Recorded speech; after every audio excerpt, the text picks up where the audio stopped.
Chapter 1337. Could it be that you are?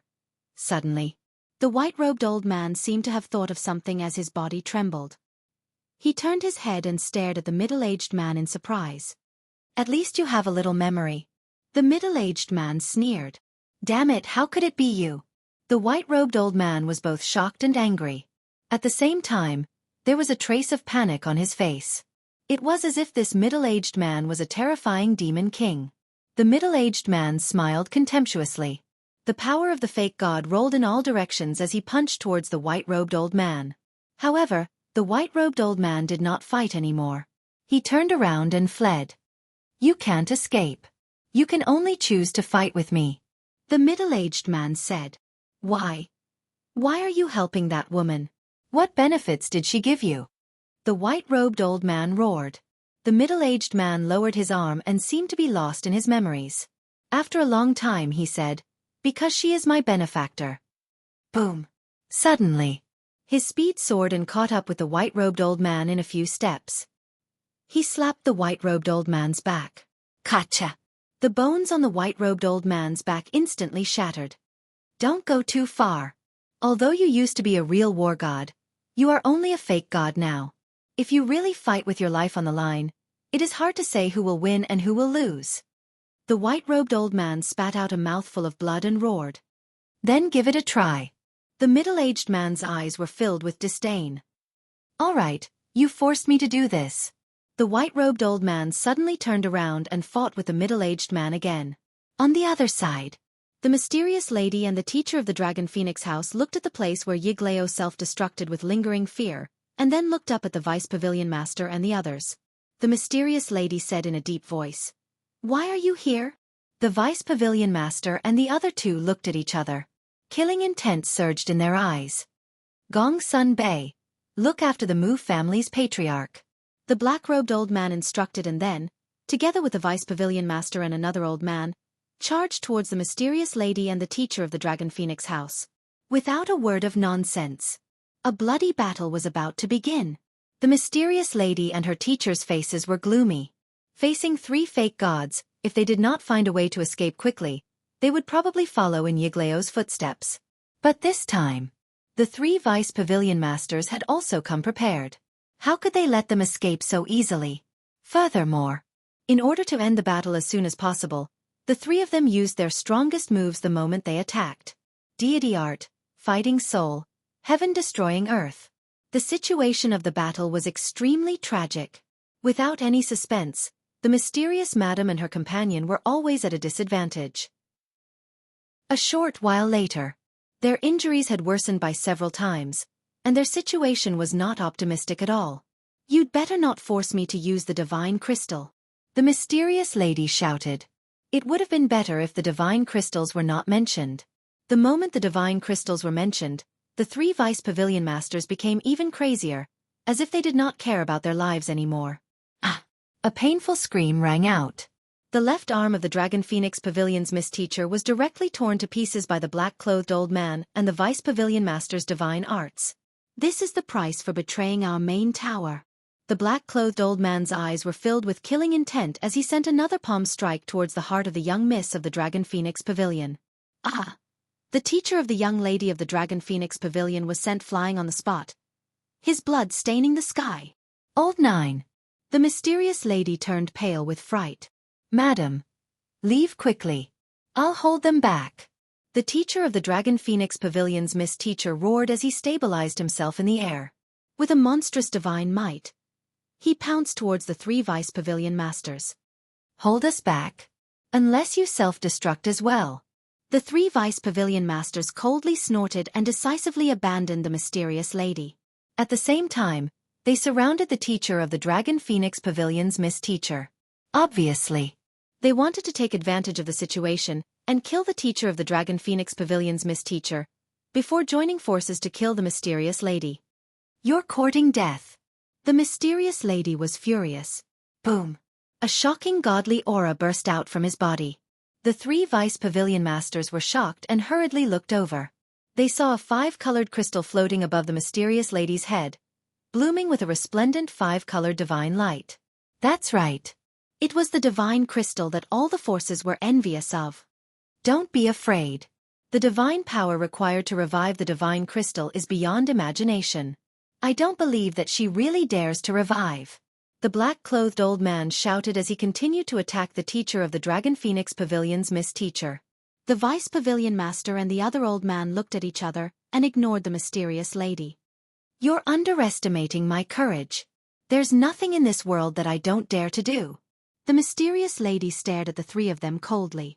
The power of the false god rolled out and poured into the divine crystal. The divine crystal shone brightly and the divine might it emitted became more and more terrifying. Swish! But suddenly, a white-haired old man appeared out of thin air not far away. It was Mu Changfeng. You actually didn't lie to me? He thought that Qin Feiyong was lying to him, but he didn't expect that everyone was really here. And suddenly, he also felt the aura of the divine crystal and immediately turned his head. When he saw the divine crystal, his old eyes were filled with greed. Mu Changfeng. At the same time, the mysterious lady, the three vice pavilion masters, the middle-aged man, and the white-robed old man who were fighting also discovered Mu Changfeng. But the difference was that the white-robed old man was ecstatic. As for the mysterious lady and the vice pavilion masters, their expressions changed. You're actually not dead yet, the mysterious lady said. How did you find this place? The three vice pavilion masters spoke almost at the same time. They were very surprised. The white-robed old man roared, Big brother, quickly kill them and avenge old E. What? What happened to old E? Mu Changfeng asked. He has already self-destructed. The white-robed old man said in pain. Self-destructed. Mu Changfeng's body and mind trembled and his face turned pale. Suddenly, a monstrous murderous aura rushed out of his body. He turned his head and stared at the mysterious lady, the vice pavilion masters, and the others. None of you can escape today. All of you must die. Before he finished speaking, he was like a wild beast, madly pouncing towards the mysterious madam. The mysterious lady's expression changed.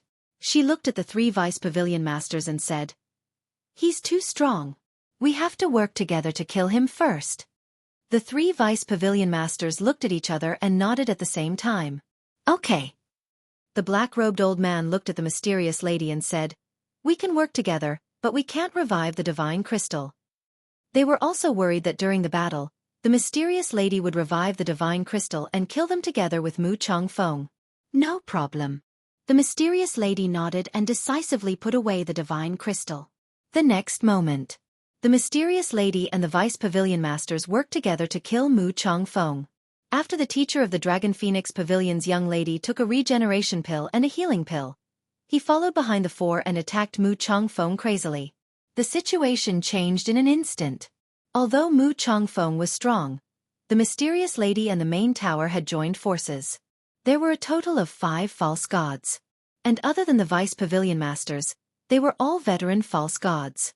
At the beginning, they were not at a disadvantage at all. However, the mysterious lady and the others had been seriously injured by Yigleo's self-destruction. And Mu Changfeng had always been in peak condition. The most important thing was that the cultivation of the mysterious lady and the others could not be compared to Mu Changfeng. Therefore, the battle began to tilt toward Mu Changfeng. At the same time as Mu Changfeng appeared on the battlefield, Qin Feiyong also arrived in the sky above the sea. Boom! The deafening sound of battle immediately entered his ears. Along with it came the terrifying fluctuations of the battle. So intense! He stood high in the sky, his clothes fluttering in the wind. He raised his head and looked in the direction of the battle fluctuations, the corners of his mouth pursing into a sneer. But when he looked down at the sea below, his expression changed drastically. Where's the island? It turned out that this was an island, and Yan Wei's clansmen lived on this island. But now, other than the surging waves, there was nothing. Could it be that they have been reduced to ashes in their battle? Qin Feiyong's eyelids twitched. He hurriedly took out an image crystal and sent a message to the Dragon Phoenix Pavilion's young lady.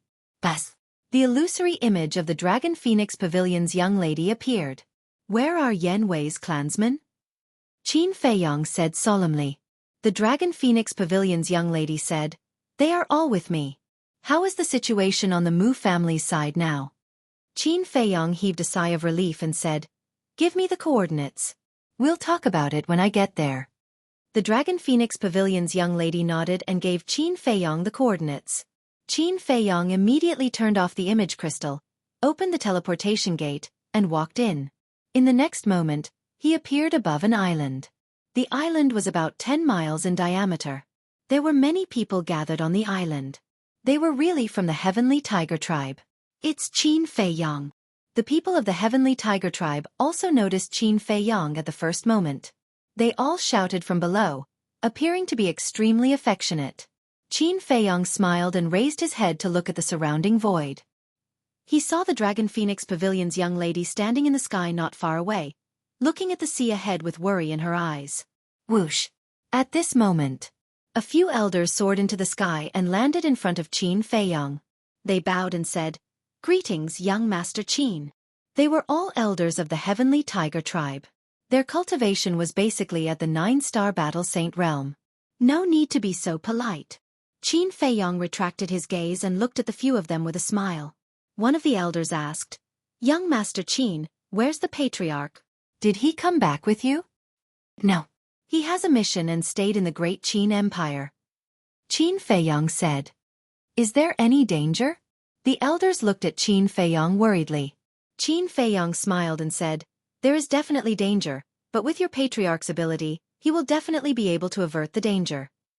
The elders heaved a sigh of relief. "Then why did you come back this time? How long are you going to stay? Can you stay a little longer? We want to repay you." "Yes. If it weren't for your help back then, our Heavenly Tiger Tribe would have been destroyed in the hands of the Mu family." The old men sighed as they looked at Qin Feiyong. Their eyes were filled with anticipation. Qin Feiyong glanced at the young lady of the Dragon Phoenix Pavilion and said, "I'm here to pick you up." "Pick us up?" The few of them were surprised. "Shh." Qin Feiyong gestured for them to keep quiet and then pointed at the young lady of the Dragon Phoenix Pavilion. The few of them looked at the young lady of the Dragon Phoenix Pavilion and understood. "Young Master Qin, there are more than 1 million people in our tribe. How can you take all of us away?" A white-robed elder secretly said, "I have a way. You guys go and gather everyone first. Don't make too much noise." Qin Feiyong said. "Okay." The few of them nodded and flew down with excitement. Although the mysterious lady didn't hurt them during their time in the endless ocean, they still couldn't feel at ease. Chapter 1338. Qin Feiyong retracted his gaze and flew to the side of the young lady of the Dragon Phoenix house. Needless to say, she was definitely worried about the mysterious madam. Qin Feiyong smiled faintly. "Don't worry, your mother will be fine, and your teacher has been rescued." "Teacher has been rescued?" The young lady of the Dragon Phoenix house was stunned. She turned to look at Qin Feiyong and asked, "Really?" Because of this, the main pagoda thought that this was a trap set up by me and you guys. They almost fell out with me," Qin Feiyong said. His tone was very calm, but there was a trace of coldness hidden in his eyes. If he hadn't adapted to the situation, not only would the plan have failed, but he would also have been left in the Mu family. The young lady of the Dragon Phoenix house heaved a sigh of relief. As long as she saved her teacher, with her mother and the middle-aged man, even if they were to face all the fake gods of the Mu family, they should still have the strength to fight. However, she didn't know. The situation was far more complicated than she had imagined. "What about the Mu family? How's the situation?" the young lady of the Dragon Phoenix house asked.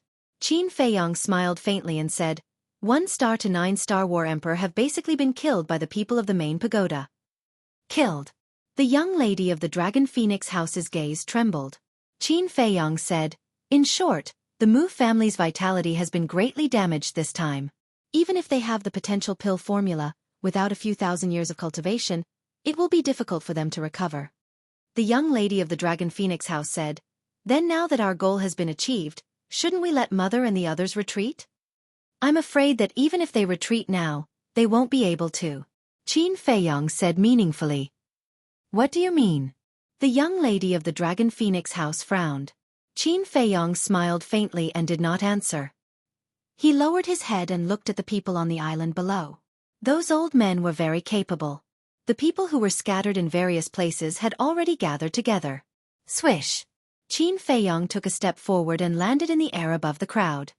I'll send you to a place where no one will disturb you again, Qin Feiyong said with a smile. Then, he waved his hand, and a majestic force emerged out of thin air. It surged in all directions in an overwhelming manner. In an instant, it covered everyone. Following closely. With a thought, the million tribesmen of the Sky Tiger tribe disappeared without a trace. Not a single one was left. The young lady of Longfeng House was shocked.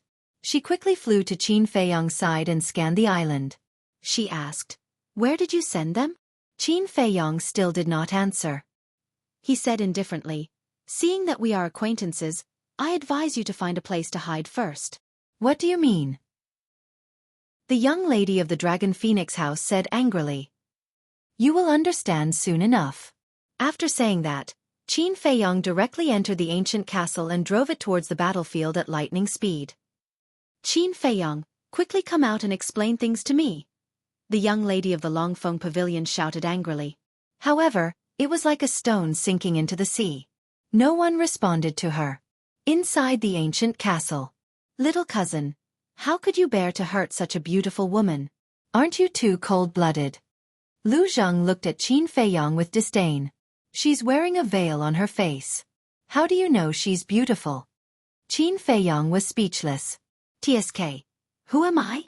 I don't even need to look at her appearance. Just by looking at her figure and skin, I can tell whether she's beautiful or ugly.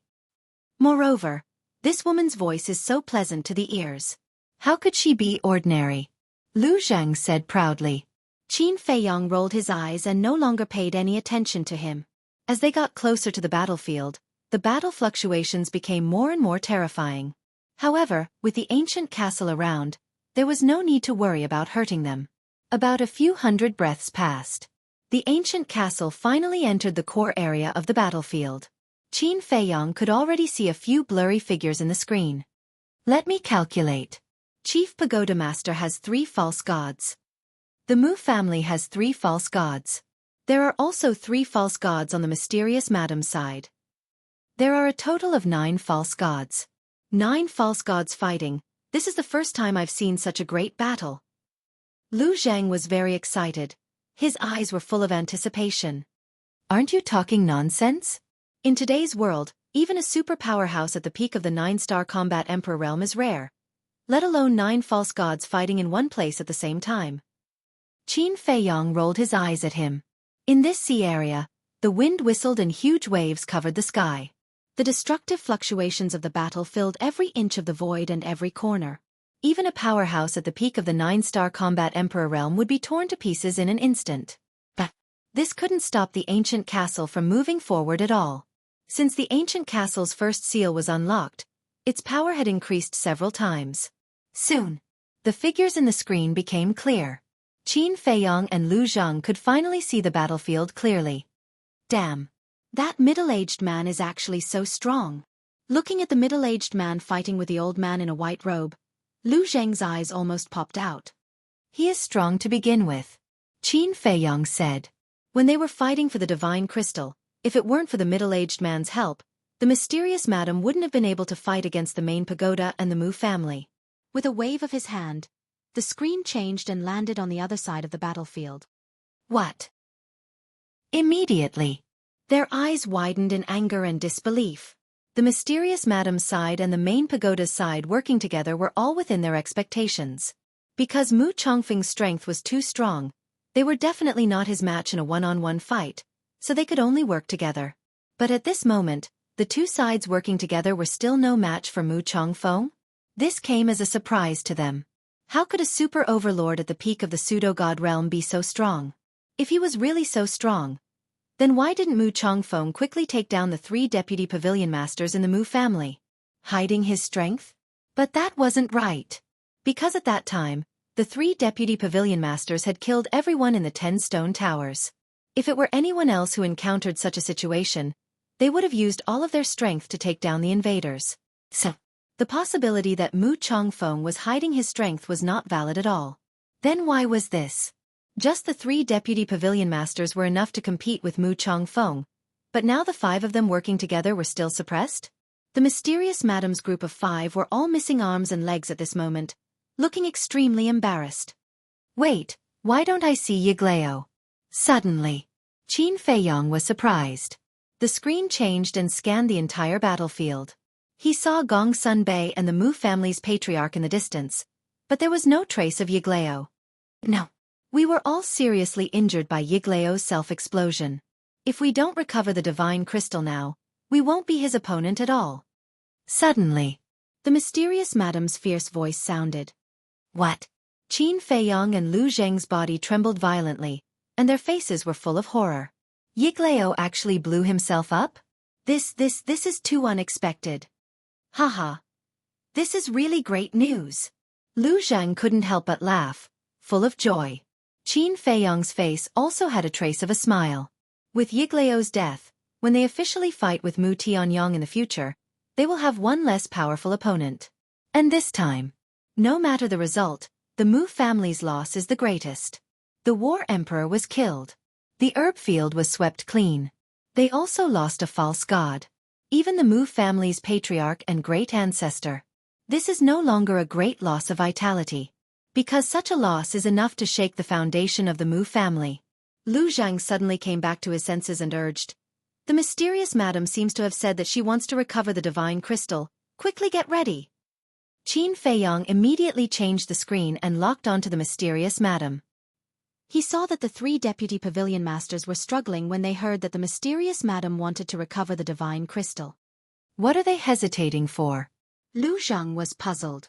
They must be afraid that the mysterious madam will kill them after recovering the divine crystal. But it can also be seen that this divine crystal is not ordinary terrifying. Qin Feiyong said. What kind of thing is it? It can actually make a false god so afraid? Lu Zhang raised his eyebrows. There's no time left. We can't hesitate anymore. The mysterious madam shouted anxiously. That's right. If we don't recover the divine crystal, we will all die here. The teacher of the young lady of the Dragon Phoenix house was also burning with anxiety. All right. You go recover the divine crystal. We'll hold him back. The old man in black nodded fiercely, then looked at the deputy pavilion master and said, Recovering the divine crystal is not an easy task. You go and help too. The deputy pavilion master nodded. Immediately, the mysterious madam and the deputy pavilion master retreated. As soon as the 2 of them left, the pressure on the black-clothed old man and the other 2 immediately increased. Hurry up, we can't hold on for long. The teacher of the young lady of the Dragon Phoenix house roared. After retreating a few miles, the mysterious madam immediately took out the divine crystal and floated in front of her. I've been waiting for this moment. Qin Feiyong had been driving the castle and following the mysterious madam. Seeing this scene, his eyes suddenly lit up. Boom. The next moment. Activating the battle character art, his eyes and long hair instantly turned blood red, as if a war god had returned. Endless battle intent surged within the castle. Moreover, he took out all the important things, such as the Cosmos sack and Chong Shui, and placed them on the altar. At the same time, the mysterious madam and the deputy pavilion master looked at each other, and the power of the fake god poured out from their bodies like a torrent. But just as the power of the fake god was about to enter the divine crystal, Qin Feiyong appeared out of thin air, grabbed the divine crystal, and grinned, Thank you. After saying that, he disappeared in an instant. And it was also at this moment that the roaring and surging battle fluctuations in the air almost took Qin Feiyong's life. Flesh and blood flew all over his body, and even his bones could be seen. If he hadn't had the foresight to activate the battle character art in advance, if he hadn't fused with the fire of life and possessed the purple gold dragon blood, he would have died in an instant. This sudden turn of events stunned the mysterious madam and the deputy pavilion master. Bastard! Immediately after, the 2 of them roared towards the sky, bristling with anger. At the same time, their divine consciousness surged out in all directions. How could this be? The old man in black, the teacher of the young lady of the Dragon Phoenix house, and the other old man in the main tower were also shocked and quickly retreated to the side of the mysterious madam and the deputy pavilion master. On the other side of the battlefield, the white-robed old man and the middle-aged man were also dumbfounded. Gong Sun Bei and the head of the Mu family were also petrified on the spot. Qin Feiyong was actually here? Mu Chongfeng also had a look of shock. Haha. But soon, he understood and laughed out loud. That laughter was filled with a strong sense of ridicule. Chapter 1339. What are you laughing at? The mysterious lady said angrily. Can't you see it now? All of this was carefully planned by Qin Feiyang. He first used you and the main tower to deal with the Mu family. Then, he used the people of the Mu family and the main tower to deal with you and rob you of the divine crystals. Mu Changfeng laughed. When the mysterious lady heard this, she immediately roared in her heart. Little bastard, you dare to scheme against me? Aren't you afraid of being struck by lightning? Mu Changfeng then looked at the other three and said, Didn't Qin Feiyang promise to help the main tower get back the divine crystals? The three of them didn't speak. Their faces were gloomy. Looks like I guessed right. Amazing! Without spending a single soldier, he looted the herb field of the Mu family, saved the fire Qilin, made us lose all the battle emperors, and even killed Yiglao. In the end, he got the divine crystals. Qin Feiyang, I really underestimated you. I have to admit that you are indeed qualified to be a chess player. Haha. Do you think it's funny? To think that we, the top 3 factions, and our semi-divinity realm experts, would be toyed around by a brat. Mu Changfeng looked at the mysterious lady and the others. His eyes were full of ridicule. Without exception, the group of people's faces were extremely ugly. Bastard, I knew you wouldn't be so kind. Gong Sun Bei clenched his hands. His eyes were gloomy. This is retribution. The head of the Mu family looked at him gloatingly. What are you gloating about? Although we were schemed against by Qin Feiyang, the main tower didn't lose anything at all. And the mysterious lady only lost the divine crystals. But your Mu family, the things you lost this time should be enough to make you despair. Gong Sun Bei sneered. The head of the Mu family's face sank, and a strong light of hatred shot out from his eyes. I've caught the castle. Suddenly, the old man in black robe shouted. Where is it? Everyone's spirit was lifted. Over there. The old man in black robe pointed to the void dozens of miles to the left. Everyone present, except for Gong Sun Bei and the head of the Mu family, all released their divine sense and rushed towards the void. Immediately, they caught a speck of dust that was shuttling through the void like lightning. Quickly imprison it. The vice head of the main tower shouted. If they let Qin Feiyang escape, they would become a joke in the future. Streaks of divine might burst out, covering the sky and covering the earth as they surged toward the ancient castle. So what if it's sealed? Can you still break open the ancient castle and capture Qin Feiyang? Mu Changfeng's eyes were filled with ridicule. Although the Mu clan, the seal, it's not it. If it was a long time ago, he might have done so. With Qin Feiyang had already broken through to a 2-star combat emperor and had countless herbs. It was impossible to trap him. Suddenly, he looked at the mysterious lady and the others. Killing intent surged in the depths of his eyes. Whoosh! In the next moment, he was like a ghost, instantly landing in front of the 5 people. He raised his old hand and slapped another old man in the main tower. Because this person was standing at the front. The 5 people's attention was on the castle. They didn't expect that Mu Changfeng would ignore Qin Feiyang and attack them, so they weren't prepared at all. Boom! Crack! Ah! Accompanied by a loud sound, the old man's head exploded on the spot. Blood splattered across the sky, and a scream resounded through the sky. The mysterious lady and the others' faces suddenly changed. They hurriedly looked back at the old man and found that his soul had been annihilated. The annihilation of the soul, even a false god couldn't reverse the situation. This also meant that another false god had fallen.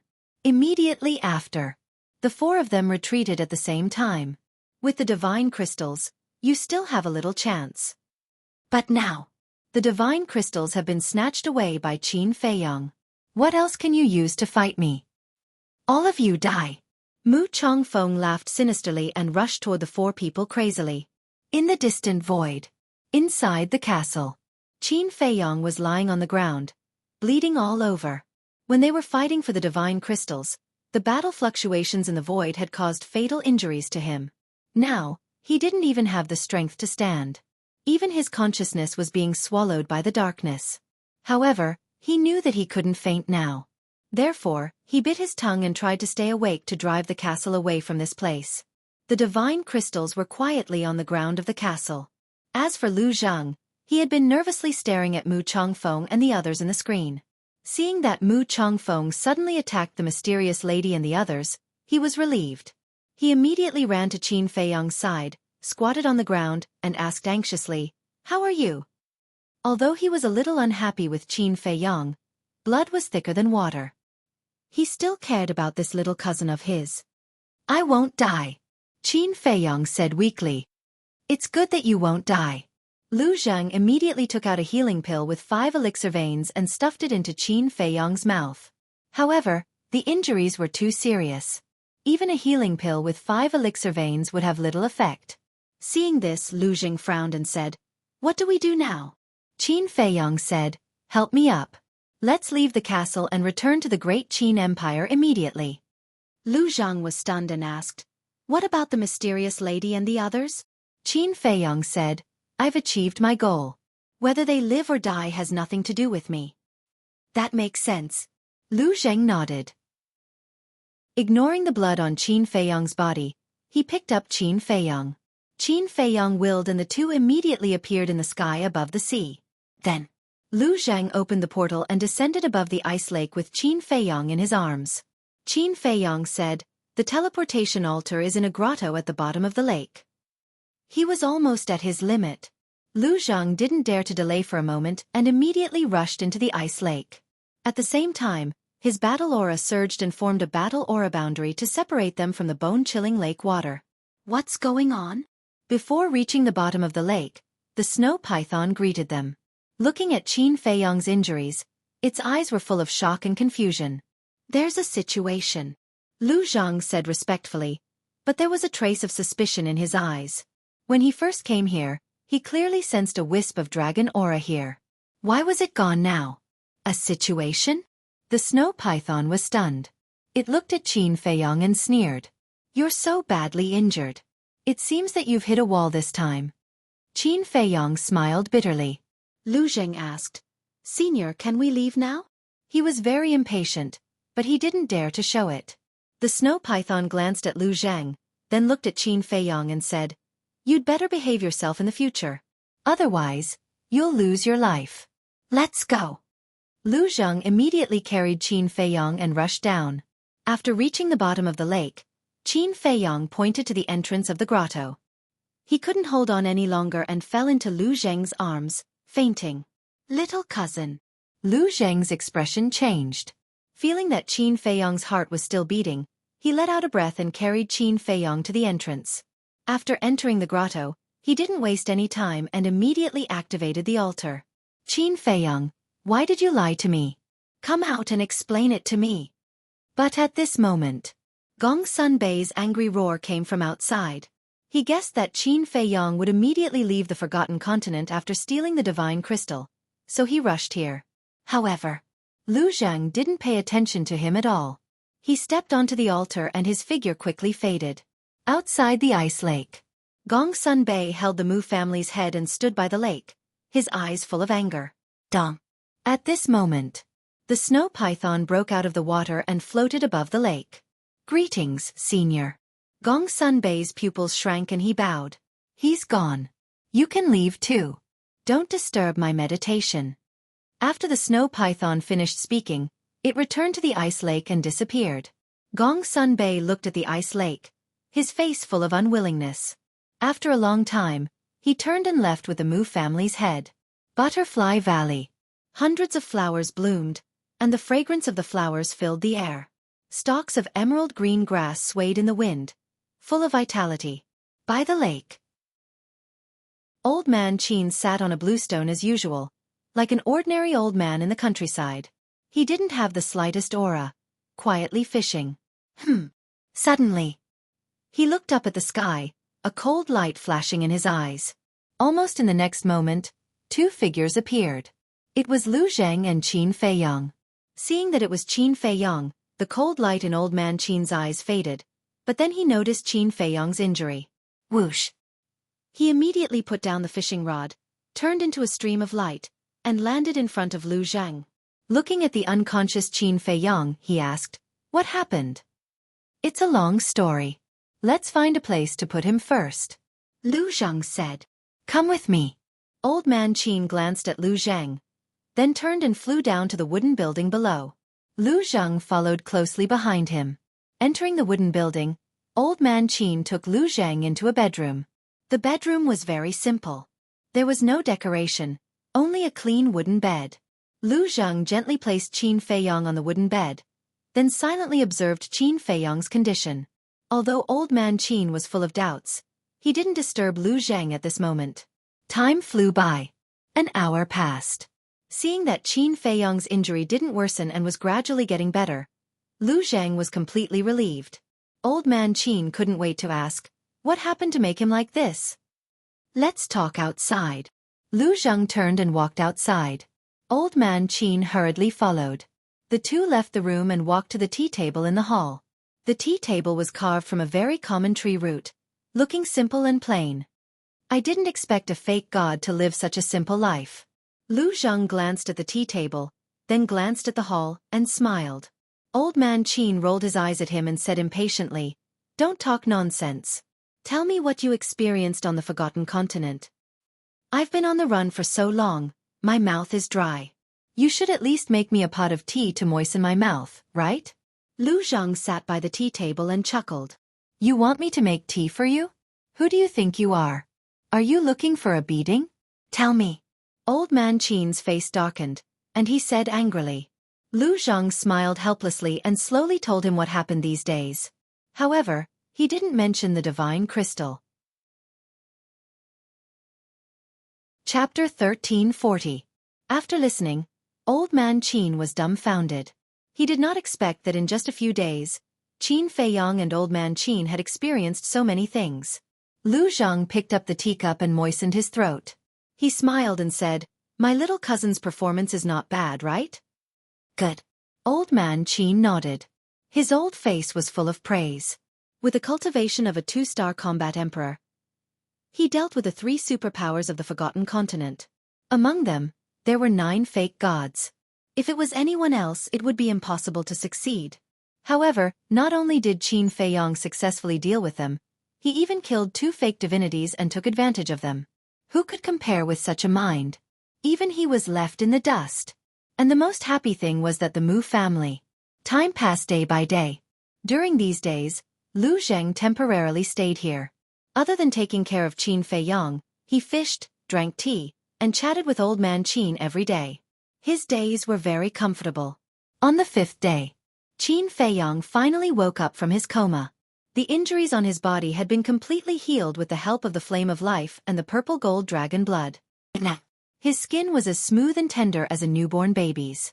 Lu Zhang had also helped him clean the bloodstains on his body and changed him into a clean set of clothes. He opened his eyes and looked at the ceiling in confusion. Where was this? This room was very unfamiliar. After a while, Qin Feiyong slowly sat up and looked around the room. He then got off the bed and stretched his muscles and bones. Feeling that his injuries had been completely healed, he walked to the window and looked outside. Green mountains and clear waters, a sea of flowers and a lake scene came into view. The clear air assaulted his nose, making him feel refreshed. It turned out to be the Butterfly Valley. Qin Feiyong muttered and flew out of the window. He stood above the wooden building and scanned the Butterfly Valley.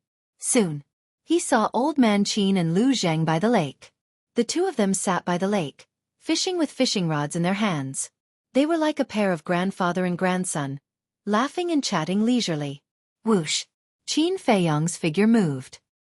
He streaked across the sky and landed beside the two of them. He said, "Why are you laughing so loudly? Even if there are fishes, they will be scared away by you. What do you know? What we're fishing for is not fish, but life. A cultivation maniac like you will never understand the joy in this." Lu Zhang said in disdain. The corner of Qin Feiyong's mouth twitched. He really didn't understand what fishing had to do with life. "He's awake." Old man Qin lifted his head and looked at Qin Feiyong with a smile. Qin Feiyong nodded and cupped his hands. "Thank you for your care, Elder Qin." Lu Zhang said, "Don't get it wrong. I've been taking care of you for the past 5 days. not old Qin. I'm the one you should be thanking. 5 days. Qin Feiyong stared blankly for a moment before sighing. Time really flies. I wonder how the Forgotten Continent is right now? Do you still need to think about it? Facing 2 super overlords at the peak of the pseudo-god realm, do you think the people from the head of the tower and the mysterious madam will have a good time? I'm afraid they're all dead by now. Lu Zhang laughed gloatingly. All dead? Qin Feiyong murmured, a complicated feeling rising in his heart. He didn't care about the people from the head of the tower. But he had a different feeling about the mysterious madam. Was it guilt or sympathy? He couldn't tell. Lu Zhang put down the fishing rod, got up, and looked at Qin Feiyong, saying, Since you've recovered, let's get ready to leave. Okay. Qin Feiyong nodded and collected his thoughts. He looked at old man Qin and said, Did anyone come to the spiritual state during the few days we were away? Or did anything major happen? I'm not sure if anyone came to the spiritual state. Because everyone in the imperial capital knows that I'm guarding the Butterfly Valley. Even if someone came, they wouldn't pass by here. As for whether anything major happened, I haven't received any news yet. Old man Qin said. The 9 states were connected, and one could enter the spiritual state from the other 8 states. Qin Feiyong cupped his hands and said, Okay, we'll take our leave first. Zhuge Nanhua is guarding the pagoda. I'd like to ask you, how are you going to go back? Old man Qin chuckled. Let's go back openly. If he dares to block the way, I'll kill him. Qin Feiyong smiled faintly. Haha. You have a personality and are very domineering. I like it. Go. Old man Qin laughed and waved his hand. Goodbye. Qin Feiyong and old man Qin bowed and turned to rush into the secret chamber. Lu Zhang smiled and said, To be honest, our biggest gain is actually old man Qin. What do you mean? Qin Feiyong was stunned and asked suspiciously.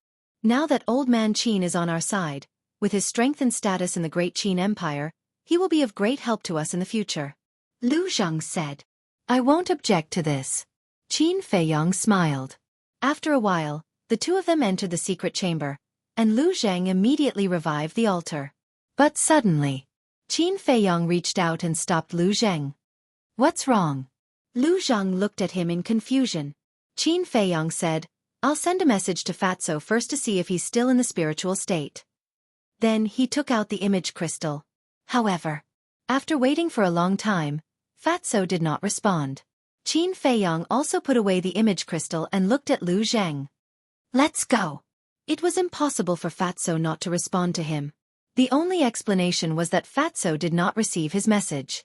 There was only one possibility if he did not receive the message. Fatso was now in the capital. Lu Zhang waved his hand, and a fiery red battle aura emerged and poured into the teleportation altar. By the way, when you were in the Forgotten Continent, Gong Sun Bei came to find you after you fell into a coma. From his tone, he seemed to hate you. Lu Zhang said. It would be strange if he didn't hate me. Qin Feiyong said. Lu Zhang asked, Then do you still plan to take him under your command? A forcibly picked melon is not sweet. Let nature take its course. Qin Feiyong smiled faintly and said, But what? Lu Zhang was suspicious. Qin Feiyong said, Although the Mu family suffered a fatal blow this time, we still can't be careless because the Mu family has another artifact in addition to the space-time gate. What? Lu Zhang's expression changed. This is what Mu Qing told me personally. It is said that it was personally refined by Mu Tianyang and integrated with Mu Tianyang's flesh and blood. Back then, when Mu Tianyang was reborn, the Mu family was able to sense it immediately because of this artifact. But what I don't understand is, why didn't the Mu family take out this artifact when such a big thing happened this time? Qin Feiyong frowned.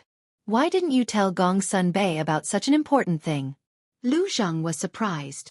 If I tell them that the Mu family has another artifact, will they cooperate with us? Qin Feiyong said. You are a scammer. Fortunately, I am your cousin. Otherwise, I don't know how I would be scammed by you. Lu Zhang rolled his eyes. Qin Feiyong was quite speechless. In short, this time, the Mu family gave me a strange feeling. It's better to be careful in the future. Among the fake gods, only Yiglao, Mu Chongfeng, and the white-robed old man had appeared. They clearly had a divine artifact, but they didn't show it. He wouldn't believe that there was nothing wrong with it. Bas! The teleportation altar was activated. Lu Zhang retracted his arm and said, "Send me to the castle. We can't let the emperor and the state preceptor know that the Lu family is involved." "I really don't understand. The Lu family is so strong. What are you afraid of?" Qin Feiyang frowned. "Some things are not as simple as you think," Lu Zhang said. Qin Feiyang said, "Then tell me, how complicated is it?" Lu Zhang was silent and looked at him quietly. Qin Feiyang was extremely angry, but he could only hold it in. After sending Lu Zhang to the castle, he let out a long breath and stepped on the teleportation altar. At the same time, pagoda. The pagoda door opened quickly. A black figure stood in front of the pagoda and stared at the teleportation altar. His eyes were cold. This person was Zhuge Nanhua, an expert at the peak of the 9-star combat emperor realm. Swoosh! Suddenly, Qin Feiyang's figure appeared on the teleportation altar. Qin Feiyang. Zhuge Nanhua's eyes were filled with intense killing intent. He didn't even bother to hide it. Sensing the killing intent, Qin Feiyang was slightly stunned. He jumped down from the altar and looked up at Zhuge Nanhua. He laughed and said, "I was wondering who it was. It's the great-grandfather of the person who lost to me. Greetings, Senior." The person who lost to him was naturally Zhuge Mingyang. Zhuge Nanhua almost went berserk in the face of such a blatant mockery. Qin Feiyang's eyes flashed with a hint of mockery. He laughed and said, "Senior, it must be very tiring to be guarding the door. When you have time, I'll invite you to the fragrant moon brothel for a few drinks and relax." In other words, Zhuge Nanhua was just a watchdog. Who was Zhuge Nanhua? How could he not hear the mockery in Qin Feiyang's words? He clenched his fists tightly, making cracking sounds. "It seems like Senior has nothing to say to me. I'll take my leave then." Qin Feiyang laughed and walked out of the pagoda. He walked past Zhuge Nanhua. Suddenly, Zhuge Nanhua turned around and grabbed Qin Feiyang's shoulder. "Is there anything, Senior?" Qin Feiyang didn't even turn his head. His eyes were filled with a piercing killing intent. The great Qin Empire has a rule. Without the emperor's permission, no one in the imperial capital or the 9 prefectures is allowed to activate the teleportation altar. Now, you've come back so brazenly. It's obvious that you're challenging the emperor's authority. May I ask, what punishment do you deserve? Zhuge Nanhua shouted. "Rules," Qin Feiyang mumbled. Suddenly, he grinned and mocked. "Do you think these rules will work on me, Qin Feiyang? As for challenging the emperor's authority, I've done so many times in the past. But who can do anything to me?" "How dare you?" Zhuge Nanhua shouted. "I'm just that impudent. What do you want?" Qin Feiyang slapped Zhuge Nanhua's hand away and turned around to look at him with a smile. Zhuge Nanhua said, "You've broken the rules. You'll have to kill all your relatives." "Sure. Go ahead. However, I have many relatives. Your emperor is one of them. There's also the Lu family. Oh right, there's also my little brother, the little prince. Go ahead and kill them if you can." Chapter 1341. Hearing this, Zhuge Nanhua's face turned ashen. The 9 familial extermination he mentioned had nothing to do with the emperor. It was only targeted at Qin Feiyang and Qin Feiyang's friends. But he didn't expect that Qin Feiyang would actually seize these words and accuse him of such a heinous crime. "Why? You don't dare? Then why are you still so arrogant in front of me?" Qin Feiyang smiled in disdain. Before he finished his words, the seal appeared behind Zhuge Nanhua without any warning. Boom! The seal attacked as soon as it appeared. Those sharp claws instantly tore through Zhuge Nanhua's clothes and flesh and entered his qi. "Ah!" Zhuge Nanhua screamed in agony as the pain pierced through his heart. This change was something that he had never expected. "I didn't intend to hurt you, but you people from the Zhuge family don't know what's good for you, always asking for trouble." "Tell me, aren't you all asking for trouble? This is really troublesome. It's rare that I want to keep a low profile, but I don't have the chance." Qin Feiyang rubbed his head with a helpless look. Zhuge Nanhua was so angry that he trembled. How could there be such a shameless person in this world? "Boss Qin, What should we do? The seal snickered. Qin Feiyong glanced at Zhuge Nanhua and said, Kill him. Don't kill me. Zhuge Nanhua's body trembled violently. His eyes were filled with fear. Where's your backbone? Where's your backbone? As a member of the Zhuge family, you can't be so weak, do you understand? Qin Feiyong lectured him with good intentions. Zhuge Nanhua was going crazy. He was scared and angry at the same time. To be honest, with my strength, I'm definitely nothing in your eyes. But I can't help it. I'm popular and everyone is willing to help me. Qin Feiyong smiled in ridicule. Then, he turned around and strode away. Did you hear that? Kid, you think you can provoke Boss Qin? You really don't know what you're worth. The seal arrogantly raised its claws and poked Zhuge Nanhua's head as it said disdainfully. Get your paws off me. Zhuge Nanhua roared. Yo, that's pretty awesome. I'll poke. So what if I poke you today? Bite me. The seal let out a strange laugh. Just you wait. One day, all of you will die without a burial ground. Zhuge Nanhua roared. Unfortunately, even if such a day comes, you won't have the chance to see it. A ferocious glint flashed across the seal's eyes. It raised its claws and mercilessly slapped at Zhuge Nanhua's head. Wait. But suddenly, Qin Feiyong stopped in his tracks and turned to look at the seal. What happened? The seal asked. Qin Feiyong said, Give him a chance. Let him see the day we die without a burial ground. The seal was stunned. Zhuge Nanhua was also shocked. Are you sure? The seal came back to its senses and asked. This was equivalent to letting the tiger return to the mountain. Qin Feiyong nodded, but a playful look flashed past his eyes, and he said, However, the death penalty can be avoided, but the punishment can't be avoided. Strip him naked and throw him into the central square of the first district. Strip him naked. Zhuge Nanhua's body and mind trembled as he roared, You'd better kill me. A supreme expert at the peak of the 9-star War Emperor realm, and an important figure in the Zhuge family, was stripped naked and thrown into the central square, becoming a joke for countless people. This was even crueler than killing him. The seal was stunned for a moment, then laughed evilly. He looked at Qin Feiyong and praised, This move is fun, really fun. Then, it waved its claws, and with a poochie sound, the clothes on Zhuge Nanhua's body were torn into pieces. Immediately, a naked body appeared in Qin Feiyong's line of sight. Bastard! I swear, I will not let you off. Zhuge Nanhua covered his lower body with both hands and squatted on the ground. He stared at Qin Feiyong and the seal and roared. I'll be waiting. Qin Feiyong opened a teleportation gate and said, Bring him there, come find me at Hao Tian Palace later. All right. The seal shouted and released its emperor's might. It swept up Zhuge Nanhua and rushed towards the teleportation gate. But before it entered the teleportation gate, it suddenly stopped and rolled its eyes. Suddenly, it chuckled and released the pressure. Zhuge Nanhua immediately fell to the ground like a dead dog. Crawl properly, don't move. The seal shouted coldly, and with a sinister laugh, it waved its claws again and again. What are you doing? Qin Feiyong walked forward suspiciously and couldn't help but laugh.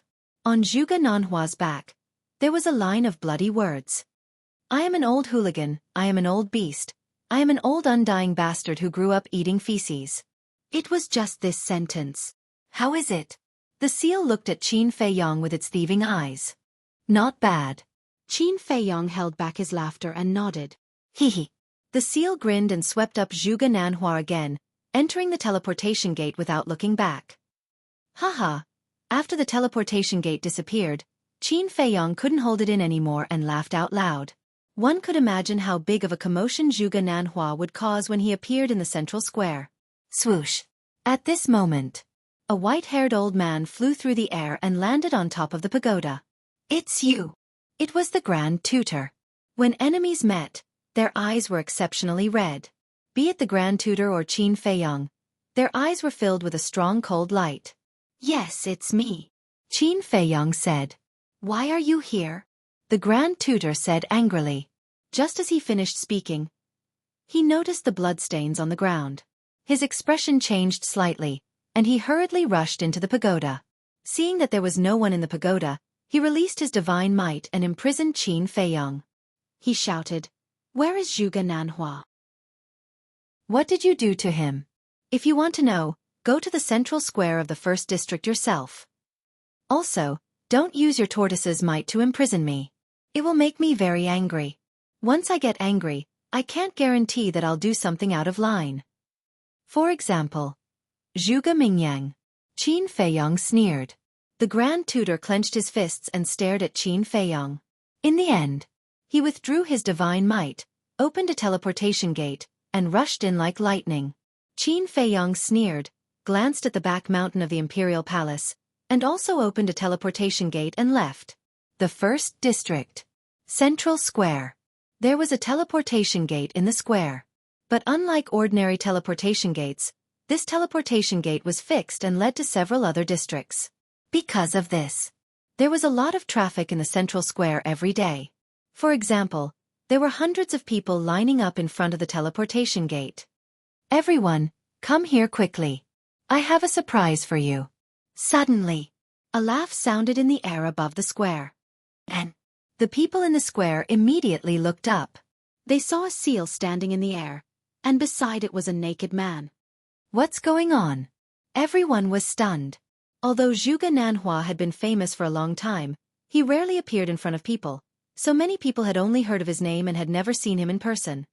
"This is Zhuge Mingyang's great-grandfather, Zhuge Nanhua. I don't know what happened, but he suddenly came to find me and insisted that I strip him naked and send him to the central square. I have no choice but to do as he said." The seal looked very helpless and withdrew his emperor's might. Zhuge Nanhua screamed and fell in the middle of the square with a bang. "You guys take your time to appreciate it." The seal laughed and opened a teleportation gate to leave. Zhuge Nanhua. He is a respected senior of the Zhuge family, and the hall master of the law enforcement hall. How could he do such a thing? He's so old and he's still naked. Doesn't he know shame? Everyone surrounded him, their eyes full of disdain. Under everyone's gaze, Zhuge Nanhua even had the heart to die. Especially when he heard everyone's discussion, he wished he could find a hole to hide in. But now, he did not dare to get up. Because once he got up, some parts that should not be exposed would be revealed in front of everyone. This was even more humiliating. "Who will save me?" He looked helplessly at the crowd around him, but no one came forward. Those women even avoided him, their faces full of disgust. Wait, there seems to be words on his back? Someone was surprised. A middle-aged man walked forward curiously, looked at the bloody words on Zhuge Nanhua's back, and read, "I am an old hooligan, I am an old beast, I am an old undying bastard who grew up eating feces." The middle-aged man was dumbfounded when he read the last sentence. The others also looked at each other in dismay. "Haha. An old undying bastard who eats feces, this is too funny." Everyone actually did not dare to laugh. But there was nothing they could do. It was too funny and they could not hold it in. At the same time, not far from the square, there was a restaurant, Fragrant Moon Restaurant. On the third floor, two young men were sitting in a private room, drinking wine. One of them was wearing a purple robe. His body was tall and straight, and his eyebrows were like swords. His entire body was emitting a threatening aura. But throughout the entire process, he did not say a word. He only cared about drinking, and his eyes were extremely cold. If Qin Feiyong was here, he would definitely recognize him as Zhuge Mingyang. The other person was a young man in a black robe. His appearance and temperament were not ordinary either. However, his cultivation was even stronger than Zhuge Mingyang, an 8-star combat emperor. Behind this person, there was a short man in a black robe. He was silent and his face was filled with respect. These two people were Zhuge Jinghong and Xia Chongjin, who had repeatedly challenged Qin Feiyong. Zhuge Jinghong drank his wine while looking at Zhuge Mingyang. Seeing that Zhuge Mingyang did not say a word, he could not help but raise his eyebrows. Then, he put down his wine cup and looked at Zhuge Mingyang. He sighed and said, "Mingyang, victory and defeat are common. You don't have to do this. You don't understand. I can lose to anyone, but I can't lose to Qin Feiyong. But now, I have already lost to him twice. How can I endure this?" Zhuge Mingyang clenched his fists, and his eyes became more and more cold. I understand. But you can't give up on yourself like this. You still have a long way to go. In the future, there will definitely be a chance to find him and avenge your humiliation. Zhuge Jinghong said. Yes. And Senior Jinghong will also do his best to help you. Xia Chongjin smiled flatteringly. Chapter 1342. He wasn't that great in the first place. Otherwise, why didn't he dare to accept your challenge? From what I see, if he didn't have the castle, he's nothing. Xia Chongjin snorted, his face full of disdain. But, hearing their words, Zhuge Mingyang didn't feel comforted at all. Instead, the anger in his heart became even stronger. Qin Feiyong wasn't that great? Qin Feiyong wasn't anything? Then what was he, the person who lost to Qin Feiyong, considered? He wasn't even worth shit? Zhuge Jinghong and Xia Chongjin wanted to comfort him, but in Zhuge Mingyang's ears, it felt like they were humiliating him. Zhuge Jinghong saw that the situation wasn't right and hurriedly explained, "Don't misunderstand, we didn't mean that. Even if you mean that, I don't care. Anyway, in this life, I won't be his opponent." Zhuge Mingyang laughed at himself. He picked up the wine jar on the table and started drinking. He didn't say that there was still the slave seal. Even if he trained hard and surpassed Qin Feiyong, as long as the slave seal was there, he wouldn't be able to turn the tables. Gotcha! Looking at Zhuge Mingyang's self-deprecating appearance, Zhuge Jinghong clenched his fists tightly. His killing intent towards Qin Feiyong became even stronger. Dong! Suddenly, there was a hurried knock on the door. Zhuge Jinghong looked at the door and let go of his fists. He said coldly, "Come in." Clang! The door was pushed open and a waiter hurriedly ran in. What happened? Zhuge Jinghong frowned. The waiter said, "Young masters, something big happened. Quickly go to the square." What big thing? Zhuge Jinghong stood up and looked at the waiter in shock. "You!" The waiter stuttered. "Speak!" Zhuge Jinghong said angrily. The waiter's eyes trembled and said, "Your foster father was stripped naked and thrown on the square. Now, many people are watching." What? Zhuge Jinghong's expression changed. Zhuge Mingyang also stood up abruptly. The wine jar in his hand fell to the ground and shattered into pieces. Xia Chongjin was dumbfounded. Who was Zhuge Nanhua? That was the hall master of the inner hall of the enforcement hall. His authority was monstrous. Someone actually dared to strip him naked and humiliate him in public? Who was so bold? Was he tired of living? The next moment, Zhuge Jinghong and Zhuge Mingyang rushed out of the window. Seeing this, Xia Zhongjin took out a few hundred gold coins, threw them on the table, and hurriedly chased after them. The three of them were in a private room at the back of the Fragrant Moon brothel, so they couldn't see the situation in the square. However, the Fragrant Moon brothel was just across the street from the square. With their cultivation, they would be able to enter the square in the blink of an eye. When they saw Zhuge Nanhua, who was squatting on the ground with a helpless expression on his face, Zhuge Mingyang and Zhuge Jinghong instantly burst into overflowing anger. Godfather! Great-grandfather! The two of them roared and landed beside Zhuge Nanhua at lightning speed. Zhuge Jinghong immediately took out a piece of clothing and wrapped Zhuge Nanhua up. Seeing Zhuge Mingyang and Zhuge Jinghong's arrival, the surrounding crowd immediately shut their mouths and retreated in fear. Godfather, what's going on? Who did this? Zhuge Jinghong squatted on the ground, grabbed Zhuge Nanhua's shoulder and roared with bloodshot eyes. However, Zhuge Nanhua was like a fool. He shrunk his head and glanced at the surrounding crowd. His face was filled with fear and panic. Haven't you embarrassed yourself enough? Quickly take him and leave first. An angry voice sounded in the sky. Everyone looked up and their pupils suddenly shrank. They didn't know when the Grand Tutor had also arrived. Zhuge Jinghong and Zhuge Mingyang looked up at the Grand Tutor. Then, they carried Zhuge Nanhua, opened a portal and hurriedly left. Little bastard, you've gone too far. The Grand Tutor muttered. The murderous intent in his heart was about to go out of control. After the Grand Tutor left, Xia Chongjin walked out of the crowd and glanced at the bloodstains on the ground. His face was filled with shock. Who exactly was the person who humiliated Zhuge Nanhua? Was he not afraid of death? There was no suspense. This matter quickly became the talk of the town. Everyone knew about it. When the people of the Xueqi family received this news, they were also furious. Especially Xueqi Wuho. He directly spat out a mouthful of old blood and cried to the sky. The reputation of the Xueqi family was gone just like that. Bright Sky Palace. After so many days, there was no change at all. In the garden, the green grass swayed with the wind. It was full of vitality. Flowers bloomed one after another, attracting countless colorful butterflies and bees. Qin Feiyong stood in the sky above the palace and glanced at everything. Everything seemed so calm and peaceful. However, there were always a few reckless people who came to destroy the good atmosphere here. Outside the garden, in a small green forest, a few figures were sneaking around. Without thinking, he knew that they were the people sent by the emperor to monitor him. However, Qin Feiyong ignored them and rushed into the main hall like lightning. When he entered the main hall, he was immediately stunned. He saw Fatso sitting on the throne at the top of the main hall with his legs crossed, drinking wine and eating melon seeds at the same time. He looked very spirited. Wang Yongfeng and the others were also like this. The whole room was filled with the smell of alcohol. Young master. Suddenly, Wang Yishan saw Qin Feiyong standing at the door and was shocked.